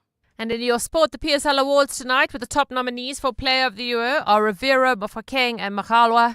Cape Town City could be back in the Premiership if Maroma Galant is sanctioned for fielding an ineligible player. South African Peter Kutzer swims in the 100-metre backstroke final at the World Champs this afternoon. And the All Blacks walking wounded into the Rugby Championship. Clear skies in store for Gauteng today, temperatures peaking at highs of 18 degrees across the province. The top story in EWN this hour, the Judicial Commission of Inquiry into Interference and Corruption in the Criminal Justice System is looking at ways to ensure that witnesses are protected. EWN, in touch, in tune and independent. For the latest, visit ewn.co.za or download the EWN app. This is Breakfast with Bongani Bingwa on 702. Let's walk the talk. 8 minutes after 8 o'clock, so much to talk about this morning. You are tuned into 702 Breakfast. We were scheduled to speak to the Home Affairs Minister, Leon Schreiber, just before 7 o'clock. He couldn't pick up, but he's coming back in about 7 minutes at 8:15. So we'll deal with some of your queries related to that then. We spoke earlier to Dr. Eileen Carter from the Human Rights Commission about children who are hungry in the Eastern Cape. It really is an awful, awful story. Kabazela wants to know, have you had someone crash onto your property, were they a judge? I just love that joke. Because, of course, if you've followed current affairs long enough in South Africa, you'll know there was once a judge who did exactly that. Sometimes you have to be creative in your cooking. What are your best substitutes when you run out of key ingredients? What are those ingredients and what do you replace them with? And this call for at least a minimum education standard for public representatives. Did you hear that clip that Mbali Dlamini played? This Ekurhuleni Dora Mlambo, who says, yeah, okay, fine, we'll study, but the municipality must pay for it because we can't study and feed our families. But surely part of the reason you take on the job is because you've already got a skill to do something. Right? You don't, guys.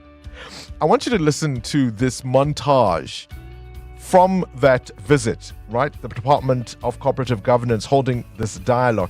Have a listen to that visit in the Free State.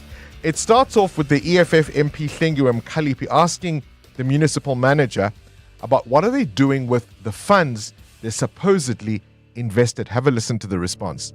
And Mayor, can you share with us about the municipality and investment that you had for the past 10 years? When you were using that investment, it didn't even take a year for you to bubudla it. What happened now? One must indicate that we are a special district municipality. No. We are special. No. You are special, you are everything. Describe yourself. I don't want the description. I want to know, what do you do? Just tell us you do this, you do this, you do this. That's all I want. It's difficult to explain without explaining how special we are. Yes, we are special. The municipal manager cannot tell us what the municipality does. The mayor is also struggling to tell us what the municipality does. So it just exists for the mere fact of existing. It has no impact on the material conditions of the poor and the working class. It is just there to take money from the fiscals. That's all. Isn't that stunning? Isn't that stunning? I get the poor and the working class, but also what about those who are ratepayers in that municipality? They are there to pay themselves money from the ratepayers in that municipality and provide no services. They've been designated a special district municipality. And all he can say is, we are special. How special are you? What makes you special? He can't say. And they pay themselves these bonuses and they live in these luxury buildings. They bubudla that money. And they bubudla the money. This is Breakfast with Bongani Bingwa on 702. Let's walk the talk.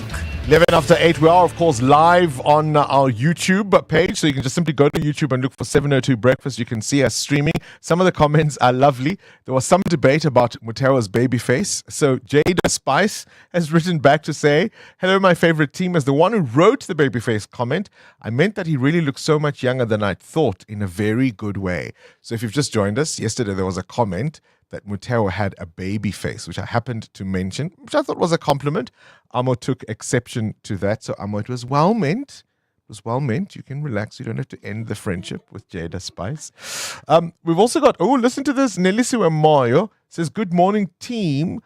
Good to see you from Spain, watching us all the way from Spain. You can just simply tune in to YouTube and you can see, essentially, as I say every day, how the sausage is made. Join us. Let's walk the talk. This is 702. Hi, good morning, Bongani and Tim. At one time, I was making pap. I was cooking pap. And then, well, as for me, I ran out of meal. So I just added flour. Morning, Bongani. This is Selma from Roodepoort. Once when I made a Christmas cake, I had all the fruits and everything, but I just didn't have the orange rind. Then I thought to myself, hang on. I've got some marmalade left. So I stirred in some marmalade into the whole mixture, and it actually came out nicer than just the rind. Thanks for a lovely show. Bye. Thank you. I mean, I love that. As somebody who cooks, I can't guarantee that what I fed you on Thursday, if I were to repeat it, will be exactly the same on Friday, for example, because sometimes you tinker with the recipe and you think, ooh, I'll add a little bit of this. Ooh, I've got a little bit of that. Maybe that will work as a... What are your great substitutes for key ingredients when you cook? You run out, but you know you've got a plan B. Amo? You know that beetroot where you put chutney? It's like you dice it into small cubes and then you put chutney. So when I don't have chutney, I put my onions and honey or jam, as in the jam that you spread on your bread, or jam, and then I just mix it up and it's very nice. Okay, jam, I'm almost with you. Mhm. Honey and onions? Yeah. Just you need the sweetness. That's all you need. Okay. You should try it. If you He's run out of knocking chutney, I think if we host dinner parties, Yeah. I'm happy for Amma to go last. KG, Mapelile, Karabo. We should each bring a We should dish even to bring work, Clive. I think we should do even that. bring Clive Yeah. back just to increase the chances. Muteo? I've now swapped oil and use mustard as a binding agent when I'm marinating the meat. So instead of using the oil, I just use a little bit of mustard to bind the spices. Dijon? Yes. Oh, look at you. Look at you. This is Breakfast with Bongani Bingwa. On 702. Let's walk the talk. It's 8:15. Do you still have a green ID book? You're far more likely to be a victim of crimes like identity theft and fraud, says the Department of Home Affairs. And so they want to replace all those old books with new era, cutting-edge smart ID cards. And they've got this partnership with the banks. So they want to ramp up to a number of locations. They're saying 100 by March next year to about 1,000 by March 2029. And say this will bring security, efficiency, and convenience for citizens. Earlier, we were scheduled to speak to Minister Leon Schreiber about this. So one of the lucky accidents that has happened, because we couldn't get a hold of him earlier, some of you have sent in your questions, so we're able to put ours and yours to him. He joins us now, Dr. Schreiber, Minister of Home Affairs. We had a mishap earlier. We couldn't speak to you, but thank you for coming on anyway. Good morning. Morning, Bongani. You can see why I'm so passionate about automation, because the miscommunication would never have happened with the machine. I apologize. No problem. Our listeners, of course, were saying exactly about this, hang on, lovely to hear about all these grand plans, but can the system at Home Affairs stay online before we get to the advanced stuff? Yes, so the good news is just this week we're rolling out upgrades to 24 different bugs and features that have caused us some headaches from a Home Affairs side on the system in Home Affairs offices. But obviously we also have longer term work to do still as it pertains to basic things like connectivity and also using the new regulations that were gazetted by the Minister of Communications recently that allow us to find solutions where CETA has failed us. So there is comprehensive work going on in this particular respect. But I think the important point to make, Bongani, is even as we must and continue to work on fixing the reliability of the IT system at Home Affairs offices, the expansion of our footprint through digital channels and through ramping up this existing partnership with the banks is really going to massively mitigate the queues and the frustration that people feel. It's a basic decentralization approach where you give people more options through their local bank branch, and obviously also ultimately through their smartphone or their banking app. And then that takes people out of the queue at Home Affairs, it lessens the load on our system, and we can start getting the thing under control. Yeah, I think that's been the chief complaint, that even when they are on your website trying to avoid those queues, they go through the process through a number of pages and then it can't proceed and they're sort of stuck in the system and they think, well, I do want to apply for my digital card, but if the system online doesn't allow me to, that presents a problem. What's the deadline for the phasing out of the old green ID book? So we firstly have to do some upgrades to the e-Home Affairs platform as well. So that's part of the problem you're highlighting.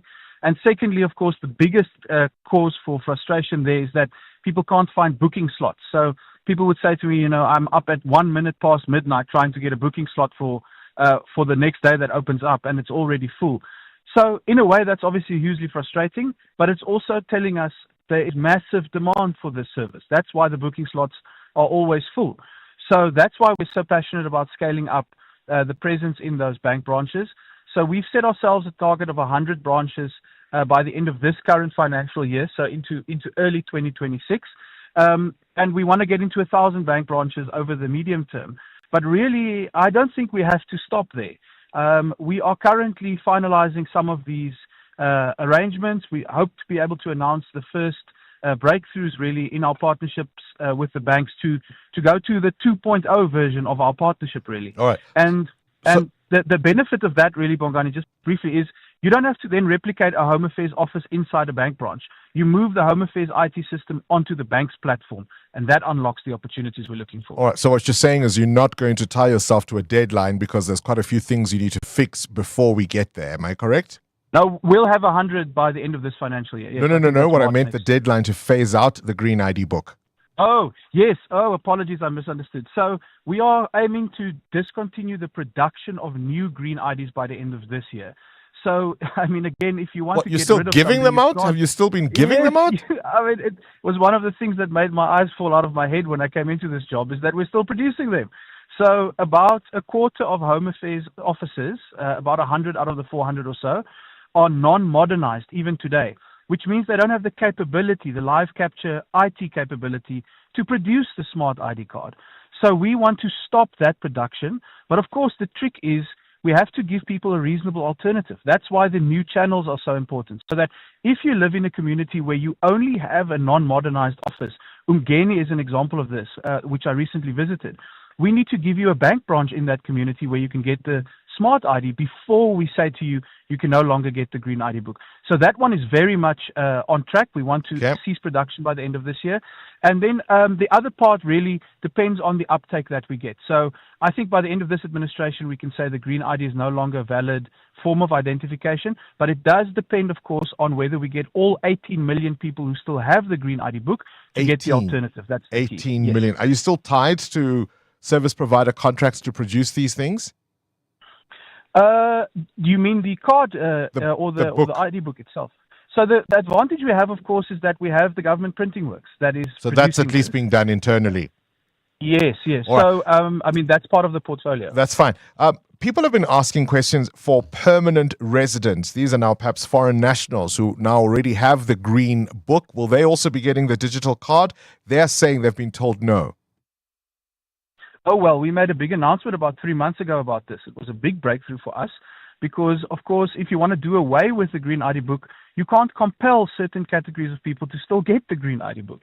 That's the situation we found. About 3 months ago, we announced that for the first time, permanent residents, as well as naturalized citizens who already have the green ID book and who come from or were born in visa-exempt countries, are now able to transition to the smart ID. So we've had a couple of thousand, I think we're sitting around 15,000 roughly on those two categories of people who have already now for the first time gotten the smart ID. So if you fall into that category, yes, you can go and get your smart ID. We are working on phase 2 currently, which is for countries, non-visa exempt countries.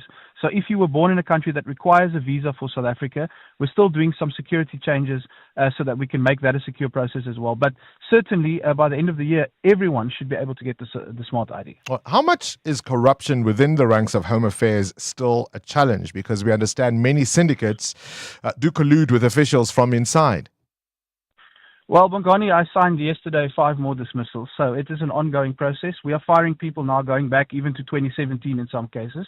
So we are working very closely with the SIU, and we are very serious about cleaning up. I think we've, since July last year, we had about 33 dismissals. We've added to that now, and this will be an ongoing process throughout the term of this administration. We're simply not going to stop for as long as we find these kind of transgressions.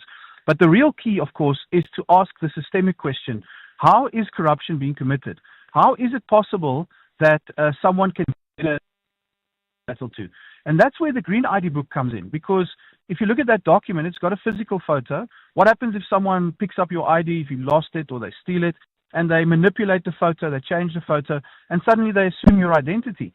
That's one of the key areas. The other is the process itself to make sure that you can only get a photo taken, you can only get a smart ID approved if your biometrics match. So in other words, if your face in our population register matches the face that is taken at the Home Affairs office. These are some of the changes we're working on. That's why I'm so passionate about getting past the Green ID book, precisely because it is the most vulnerable to fraud and corruption, both inside and outside Home Affairs. Minister, it's probably the most commonly used phrase in South Africa at the moment, porous borders. How are you addressing concerns around border security? I'll give you one example that recently came up. Eswatini has now accepted deported individuals from the US, all sorts of dangerous criminals that even their own countries of origin didn't want them. Many South Africans listening to that will readily roll their eyes and say they're probably already in the country. Well, this is completely unacceptable, and Minister Lamola from DIRCO is engaging with Eswatini about this. And from the Home Affairs perspective, we will see what those conversations bring, and we certainly are ready to take steps against Eswatini if they continue to engage in this situation. So that's the first part. But I think the question is broader. You say that people talk about porous borders, everyone talks about it.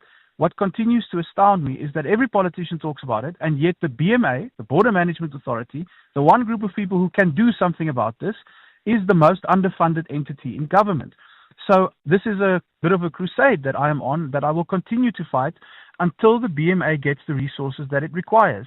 And really, if you look at what the BMA has managed to do, despite the fact that it is 4.3 billion rand short of what it actually requires, then you can see that this is a good investment. So the rollout of drones for the first time, the rollout of body cameras for the first time, has already led to really significant increases in our ability to detect people who are trying to cross illegally and to prevent that from happening. That's the first prize, is to make sure that we stop someone from coming into the country. But imagine, I mean, we did that with 4 drones at our busiest land borders. We saw a 215% increase in the efficiency of the BMA. Imagine what we can do with 40 drones or with 400 drones. Really, this is where one entity we need to invest in. The problem can be addressed, but we have to then start walking the talk. We can't just say we care about this issue. We have to invest in it. Walking the talk is certainly something we believe in. Minister of Home Affairs, Dr. Leon Schreiber. 702, The World View. With Adam Gilchrist. News from elsewhere in the world. Adam Gilchrist, good morning to you. Let's start with this German rail crash. What caused it? Morning, yeah. Sewage. It appears to be, well, at least a mix of torrential rain and sewage. 3 people were killed, 40 people injured, some in a very bad way in hospital at the moment in a serious condition. And the cause of the train crash, this happened near Stuttgart in a forest area in southwestern Germany. It's thought that torrential rain had basically flooded a sewage shaft that then overflowed badly, and the mix of rainwater and effluent then flooded out, and it turned a landslide, which then basically subsumed a train track. The train simply crashed into a mix of mud, muck, earth, and tree debris. It could, of course, just be one of those awful things. You can write that off if these sorts of things happen, or possibly it's just the deluge in the first place, that most countries are not built for biblical type of rain, and maybe climate change is playing a part even there and might just have caused this. Let's talk about Donald Trump's new deadline for Russia. He wasn't exact. He said 10 or 12 days. I don't quite know why he fudged on that, maybe because he hadn't actually consulted anyone, but he came up with a deadline. Remember, he was talking 50 days for Vladimir Putin to fall into line, or else. The 50 days, well, some of those days are gone anyway, but now they've shrunk considerably. He's saying that he's disappointed with Vladimir Putin. He'll reduce that deadline, which is a surprise to some, but not to others, because Donald Trump's tone with the Russian president has changed over the last 6 months. It all began, of course, with him being reluctant to criticize Vladimir Putin, quite matey in the way he referred to him, that Ukraine was certainly partly responsible, if not entirely responsible, for starting the war, and that even NATO had played a part. Well, he's now shifted. And so for him to say, Vladimir, stop, in this press conference he held with the British Prime Minister yesterday, Vladimir, stop, he sort of pointed at the camera as if Vladimir Putin would be watching. There's an element that the 10 or 12 day deadline, or else, is actually all about money ultimately as well, because the or else is 100% tariffs on Russian goods.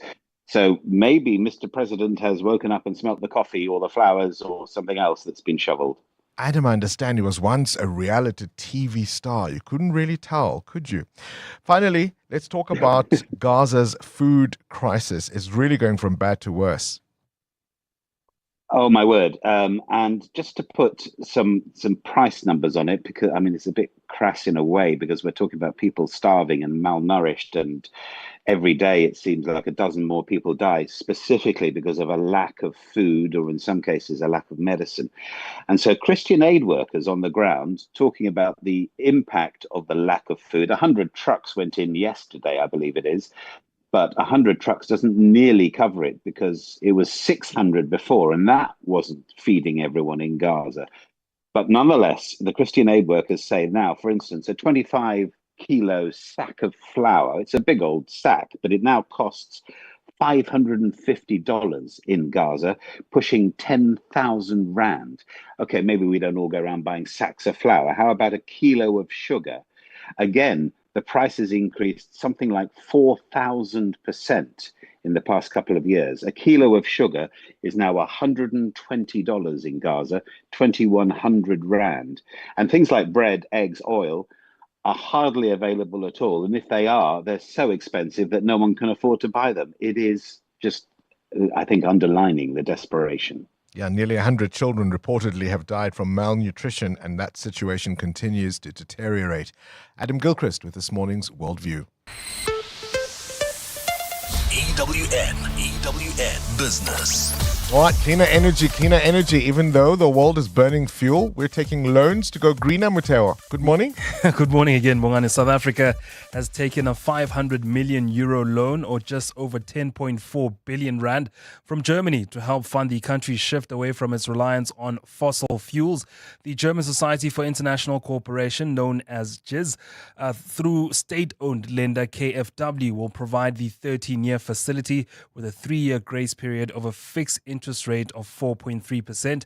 South Africa's National Treasury says the agreement builds on two other loans concluded in 2022 and 2023 and forms part of Germany's pledge at the COP26 Climate Change Summit to support South Africa's move. Now, the Just Energy Transition is an $8.3 billion climate finance pact signed in 2021 with some of the world's richest nations, including France and Germany. The pact wants to lessen the reliance on fossil fuels. South Africa currently relies on coal for about 75% of our electricity. And I suspect we're not the only ones, because coal production is at record numbers now. Yeah, there is a great demand. You wonder where it's coming from, right? The International Energy Agency predicts that global coal production will reach a record 9.2 billion tons in 2025.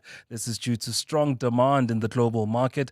Coal demand rising by 1.5% last year to a record 8.7 billion tons. So what do these pacts actually really mean? Where's the rand? 17 rand 89 cents against the US dollar, 20 rand 71 cents against the euro, and 23 rand 88 cents against the British pound. Price of gold is up this morning at $3,319 an ounce, while platinum is at $1,396. Brent crude at $69.30 a barrel. Stephen Grotes with more this afternoon. Let's go straight to the news desk. In this next half an hour, we'll talk about Basadi in music, those awards happening. And of course, we know Relebogile Mabotja is nominated, so I'm very, very excited about that. But Mbali Dlamini, you've got a story again from the Eastern Cape. They're still beating up our kids. That's correct, Bongani. A very good morning. The Basic Education Department has condemned the alleged corporal punishment of a learner at an Eastern Cape school. The principal of Osborne Senior Secondary School has been placed on suspension after a picture of the matriculant's injured hand was shared widely on social media. It's alleged that the learner was beaten for failing to pay for a school trip. Lukhanyo Vanga speaks for the Minister of Basic Education. I want to start off by placing on record that Minister Sivuyo Gwafube condemns in the harshest terms any use of corporal punishment or physical violence as a disciplinary tool in any school environment. We don't agree with such an approach. Vanga says corporal punishment is still prevalent at schools in a number of provinces. Unfortunately, according to Stats SA and its latest General Household Survey, we have seen that corporal punishment in our schools nationally stands at just over 6.9% of learners are reporting to have experienced physical violence or verbal abuse in schools. In Gauteng, police have launched a manhunt for at least 10 suspects following the bombing of a cash-in-transit van in Thokoza and Ekurhuleni. Authorities have opened a case of armed robbery and attempted murder following that incident. Yesterday, a cash van was blown to pieces in the middle of Mahoro Street, damaging several houses as well as the fence of a local primary school. Police say no deaths were reported. Thandoluhle Ngcobo reports. During preliminary investigations, forensic teams found several spent cartridges littered across the street, with pieces of the cash van found in as far as homes that were several blocks away from the incident. According to police, the suspects managed to flee the scene with an undisclosed amount of cash.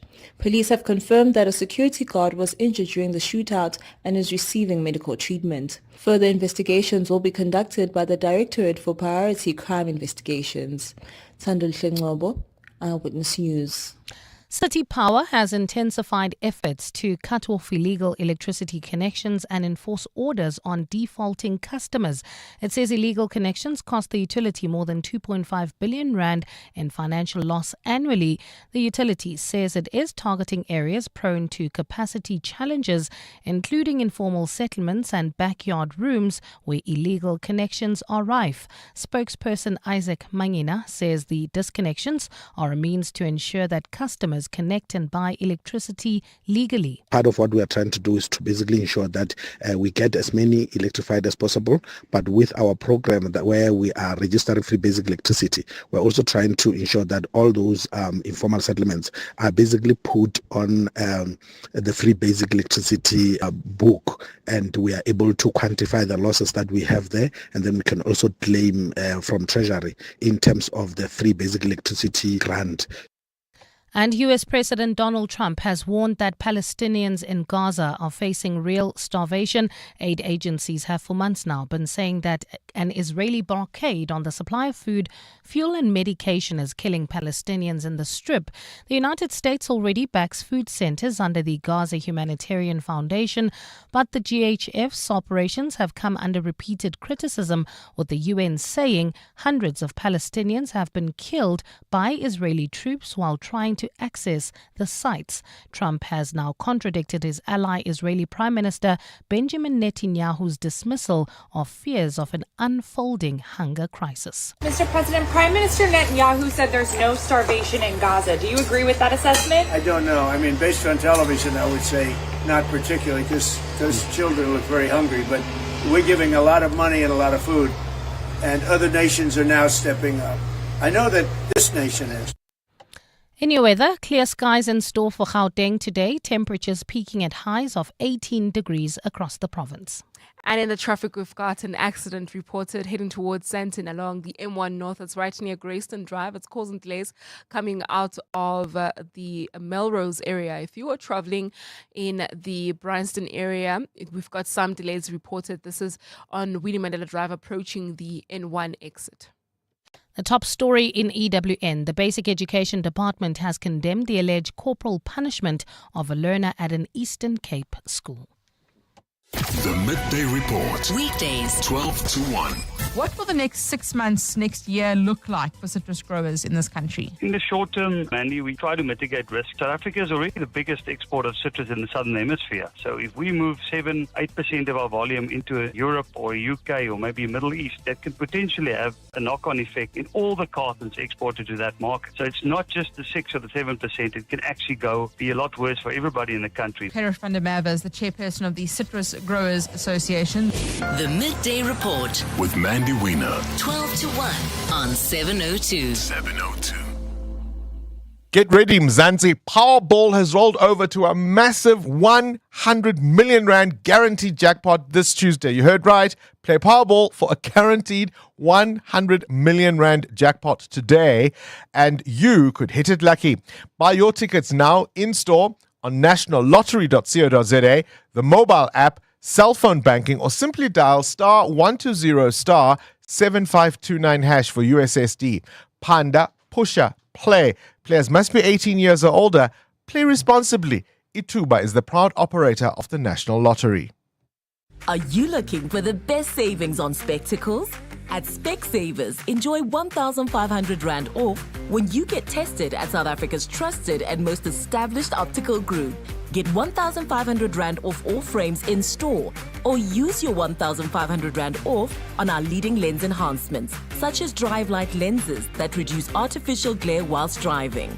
Book online or call your nearest store today. Affordable eye care, Specsavers. T's and C's apply. Business Insurance are experts in business insurance for plumbers, electricians, and other tradesmen. Pumlani. Switching to Outsurance was one of the best decisions that we've ever made. We needed business cover, over 15 million. Outsurance came forth for us. At Kani, we sleep better at night, knowing that you always get something out of Outsurance. Switch to Business Insurance and you could get a massive 20% discount on your business insurance premium. Visit outsurance.co.za. Switch and save today. Licensed insurer in FSP. TCs and information online. The Johannesburg Philharmonic Orchestra's early spring season features a stellar lineup of international and local talent. Enjoy favorites by Mozart, Beethoven, and Tchaikovsky. Concerts run at the Linda Auditorium on Thursday evenings from 7 to 28 August. Book at Quicket. Visit jpo.co.za for more info. 702 and Corporates That Care with Bata are talking about Bata Children's Program.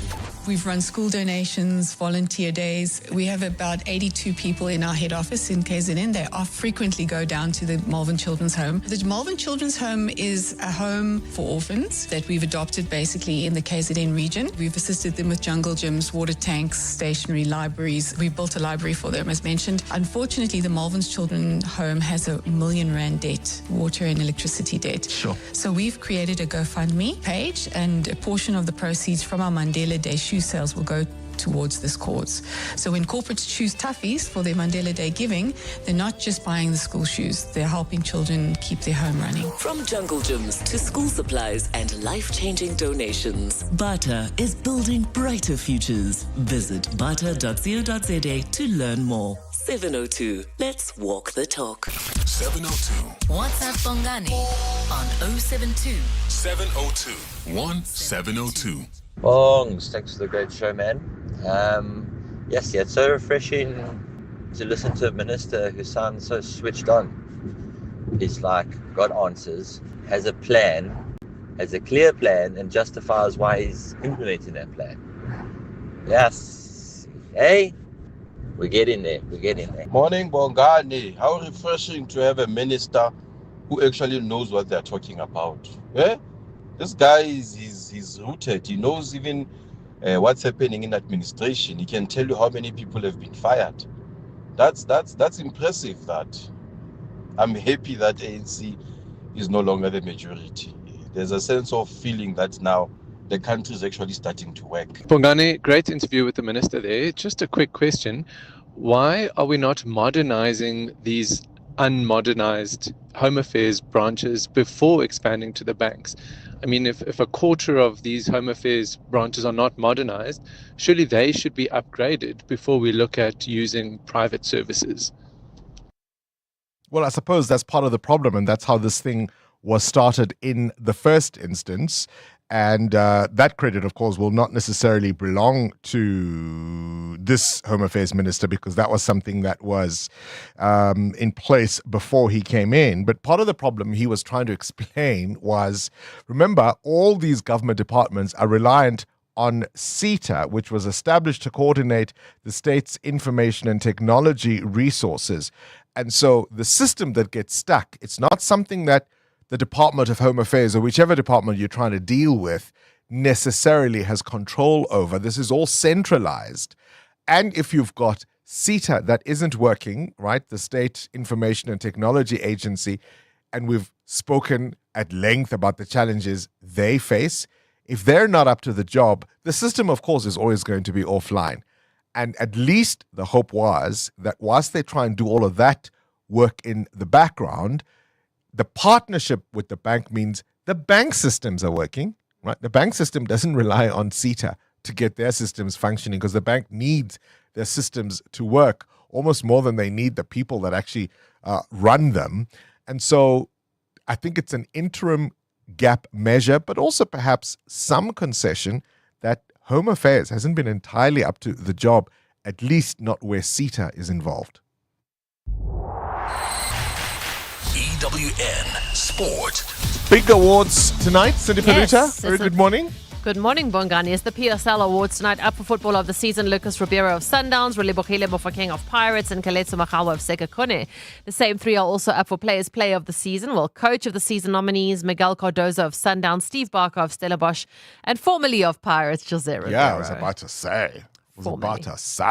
It's reported Cape Town City could be back in Premiership football after SAFA's arbitration ruled in their favour. City accused Maruma Galant of fielding an incorrectly registered player, Monde Mpambaniso, who played in 20 games. SAFA ruled the PSL disciplinary committee must now open an official investigation. Galant could be fined with a massive points deduction and be relegated. At the World Aquatics Champs in Singapore, South African Peter Kutzer swims in the 100-metre backstroke final. That's not before 1 p.m. All Blacks prop Terrell Lomax has a hand injury. He misses the first two Rugby Championship games with Argentina. He's also a doubt for the game with the Springboks on September the 6th. But the All Blacks expect Scott and Bowden Barrett to be ready in time. Australian prop Alan Alatoa has a shoulder injury. He's in doubt for the Springboks game in 2 weeks' time. He definitely misses this Saturday's game with the British and Irish Lions.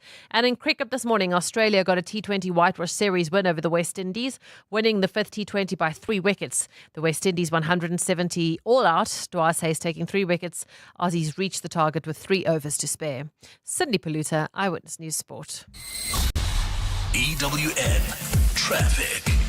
16 to 9, let's wrap up the morning's traffic. It's been a busy one, Amo. It has been indeed, Bongani, especially due to that protest that's taking place in Kensington area along Albertina Sisulu Road. As a result, the road has been closed off to traffic due to protesters there blocking the road. So as a result, try to avoid this route. Please use alternative routes this morning. Heading towards Sandton, we've got an accident on the M1 North right near Grayston Drive. Delays from Corlett Drive. There's also queuing traffic in the southerly direction between Grayston Drive and Corlett Drive. While traveling towards Bryanston, we've got some delays that are reported along Winnie Mandela Drive and Republic Road. In fact, that long stretch is heavily backed up there. While in Parktown, delays on the Empire Road approaching the M1 exit due to an earlier accident after Berry Herzog. I'll have more updates at the top of the hour. There's more EWN on air, online, and on the EWN app. When service delivery fails, hope doesn't have to. Fix Local helps you report issues, escalate when you're ignored, and as a last resort, fix them yourself safely and legally. Fix Local is more than a platform. It's a way for communities to stand up, speak out, and work with or hold local government accountable. Visit fixlocal.org.za to report burst pipes, broken streetlights, and other service delivery issues in your neighborhood. Also, lots of tips to help you organize in your community for action. 702 is proud to support Fix Local. Let's walk the talk and fix what's ours. Calling all golf pros. Hollywood Bets invites you to step onto the green. Tee up, take a swing, and enjoy glorious golf action from electrifying competitions and thrilling live tournaments. Get ready to conquer the fairway and chase epic fortunes. Ready to master the odds and experience your crowning moment? Bet now on all the excitement and prepare to make your hole-in-one shot to sensational success. T's and C's apply. Hollywood Sportsbook is a licensed betting operator. No persons under the age of 18 years are permitted to gamble. Winners know when to stop. South African Responsible Gambling Foundation toll-free counseling line 0800 006 008. At Bright, we don't just provide business insurance. We insure your business's future success. Because your business is so much more than desks and computers and equipment, which is why we use our specialist expertise to tailor solutions for each client differently to ensure what's really important. So insure your businesses. Financial security With Bright today. Contact your broker or go to brightinsure.co.za to find out more. Bright. Approach risk with purpose. Bright is a licensed insurer and authorized FSP. Coming up on the Clement Manyatela Show on 702.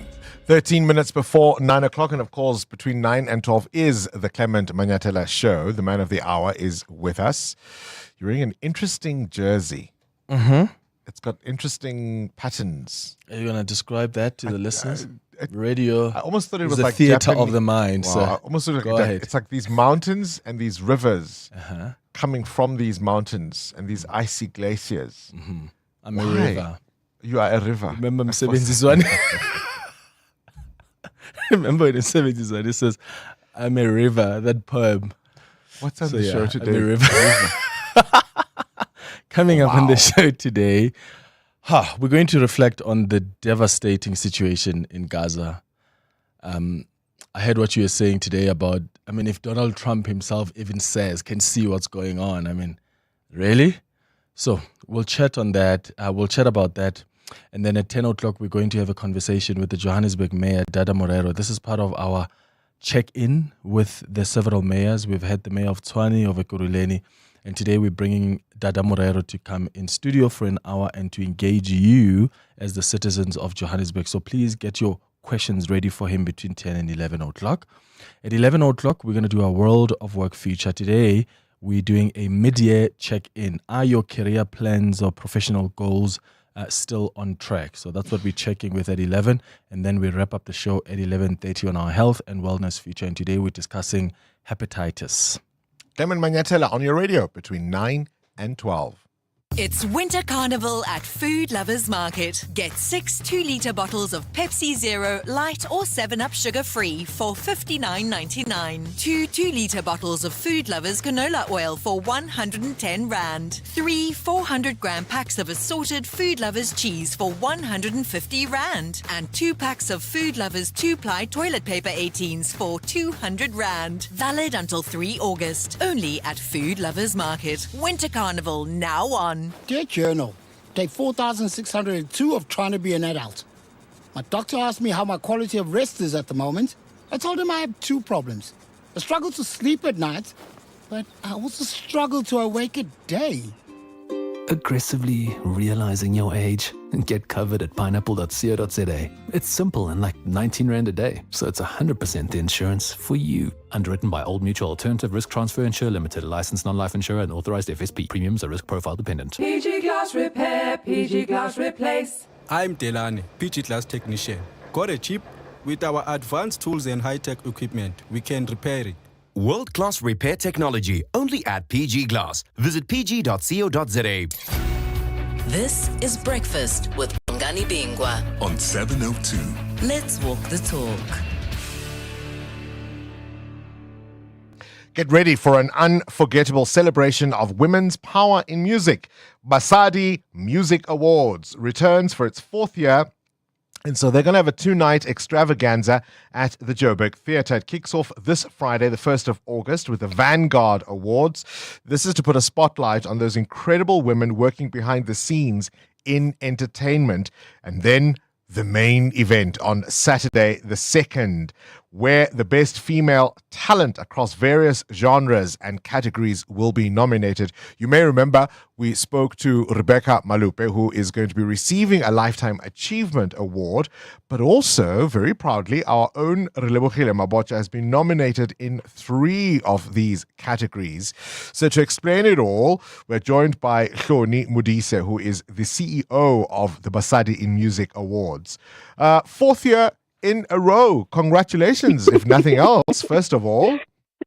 Thank you so much, Bongani. Thank you for having me. All right, so you're doing this over 2 days because, with a lot of these awards, it's so easy to focus on the talent, if you were, the creative parts that we know, the names, the stars, but so much of what they're able to achieve is because of who's behind them.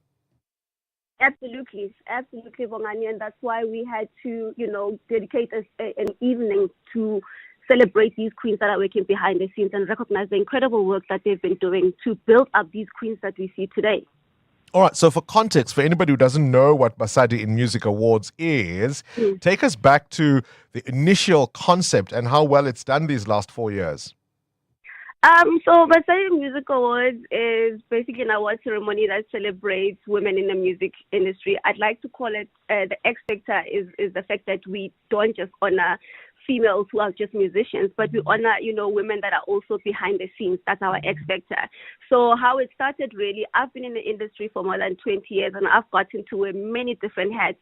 And I've gotten to see that, a platform like this was needed for women to be celebrated in the industry, or a platform that's really just their own, because for, a number of years, the industry was quite male dominated. Even though things are changing right now, there's still a lot of work that still needs to be done. So a platform like Basadi Music Awards as well is needed. Right. So yeah, we're 4 years in. It sounds scary. I'm very scared, Bongani, to be honest with you. Why? I mean, let's just look back on what that 4 years has looked like. Are there any notable successes that you can say, we tick that box, look at us now? I think one of the biggest one was to open the space for South African music artists to be able to engage with other artists outside of South Africa. And I think one of those notable changes was when we honored Mam Angelique Kidjo as a Lifetime Achievement recipient, to open up the gap. So we've had to engage with a lot of other partners to be able to have different programs to be able to create different spaces for the women themselves. Has it been easy? Absolutely not. But we grow every year. We try and grow and try and make this to be like a prestigious ceremony that's going to be befitting for the queens that we are. We spoke last week to Rebecca Malupe and really looking at her achievements and her career. Yes. Why for you was she the perfect recipient of a Lifetime Achievement Award this year? So, I think everybody would have just said it's an obvious, which I suppose we had to go 4 years in, and we got to a space where we said, this is the year for Dr. Rebecca Malupe.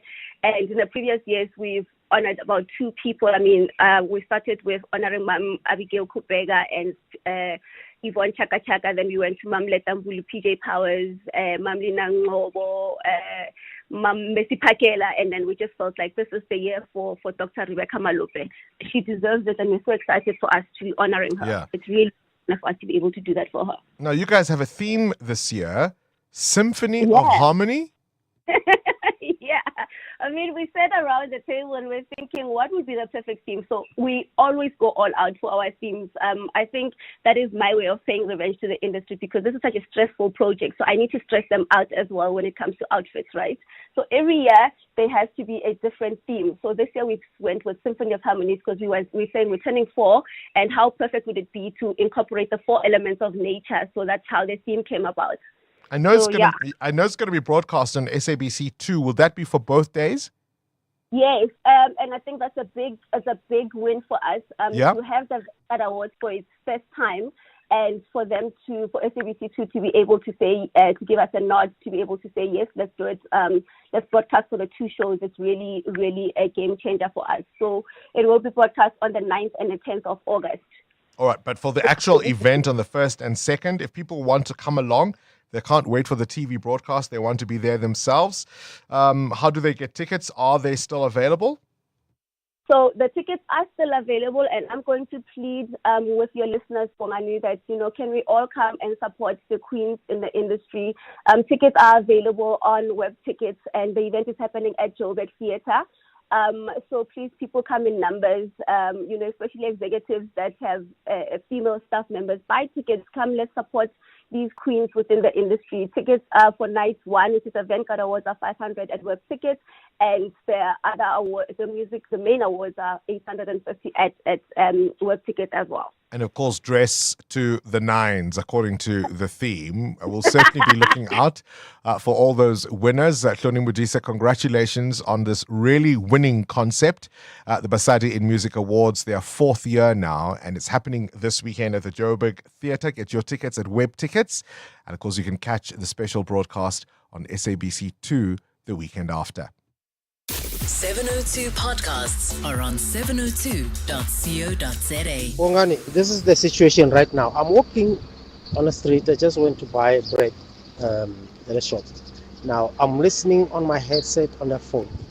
That clip you just played now with that municipal official, I'm laughing, and it is difficult to keep a straight face here. Bubudla, the money, we are special. And Muteo, again, doesn't help the situation. Eating from Marshall Town. Thank you. Morning, Bongani. It's good to see you and the rest of the team. I think in celebration of you guys, or the honor to seeing you guys every morning, perhaps Friday you guys can prepare like a TikTok challenge, nyana. 2 seconds, nyana, assembly producers there. Make them do like a TikTok challenge. Suna makumba, hi, ori. Isakalavuba, or something. We want to see you moving there in the morning. Love you guys so much. Busy you in Alberton. What will we do? You know, I'm over 50. My bones just creak a little bit, you know, not quite what they were. A TikTok challenge. I'm not quite sure if we're going to get to that level just yet. But the team are going to look into it. The team will look into it. They're telling me. But yeah, what would I do as a TikTok challenge? I'll tell you what I know. I know songs like this.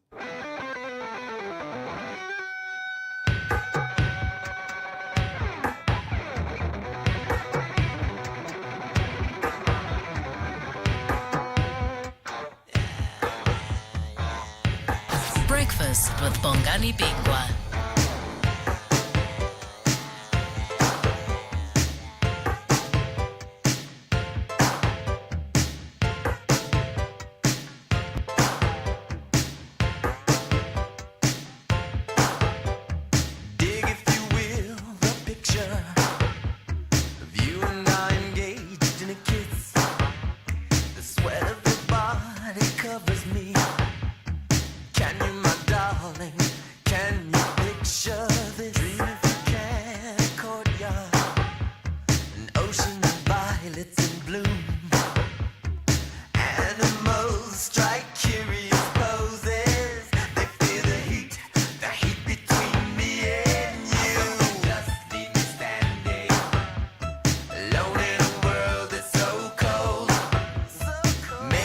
When Doves Cry, the number one song on the US Billboard Hot 100 this day in 1984. This, of course, at the same time as Purple Rain by Prince was the number one movie in the US of A. The first time any artist had achieved that combination. We thought we'd sign out with that. What a fantastic show. Thank you so much to all of you who have engaged with us on YouTube, who've sent us WhatsApp voice notes, who are talking to us on X. There's so many ways in which you can engage with the show, and we appreciate all the ways in which you do. The Clement Manyatela Show up next. We'll see you bright and early tomorrow morning. It's 9 o'clock. This is EWN. Good morning, I'm Bali Dlamini. Murder-accused Tiffany Nicole Meek will know today if she will be released on bail. Judgment in her application is expected to be delivered in the Roodepoort Magistrates Court this morning. Meek is accused of murdering her 11-year-old son, Jaden Lee Meek, in May of this year. The state insists it has a strong case against her and has opposed her release on bail. Prosecutor Linda Duma says evidence points to Meek's apartment being the last place Jaden was before his death. There is no evidence, nor any suggestion that he had a habit of going to any other unit except for his residence. It is indeed safe to conclude that when he came in, he only went to his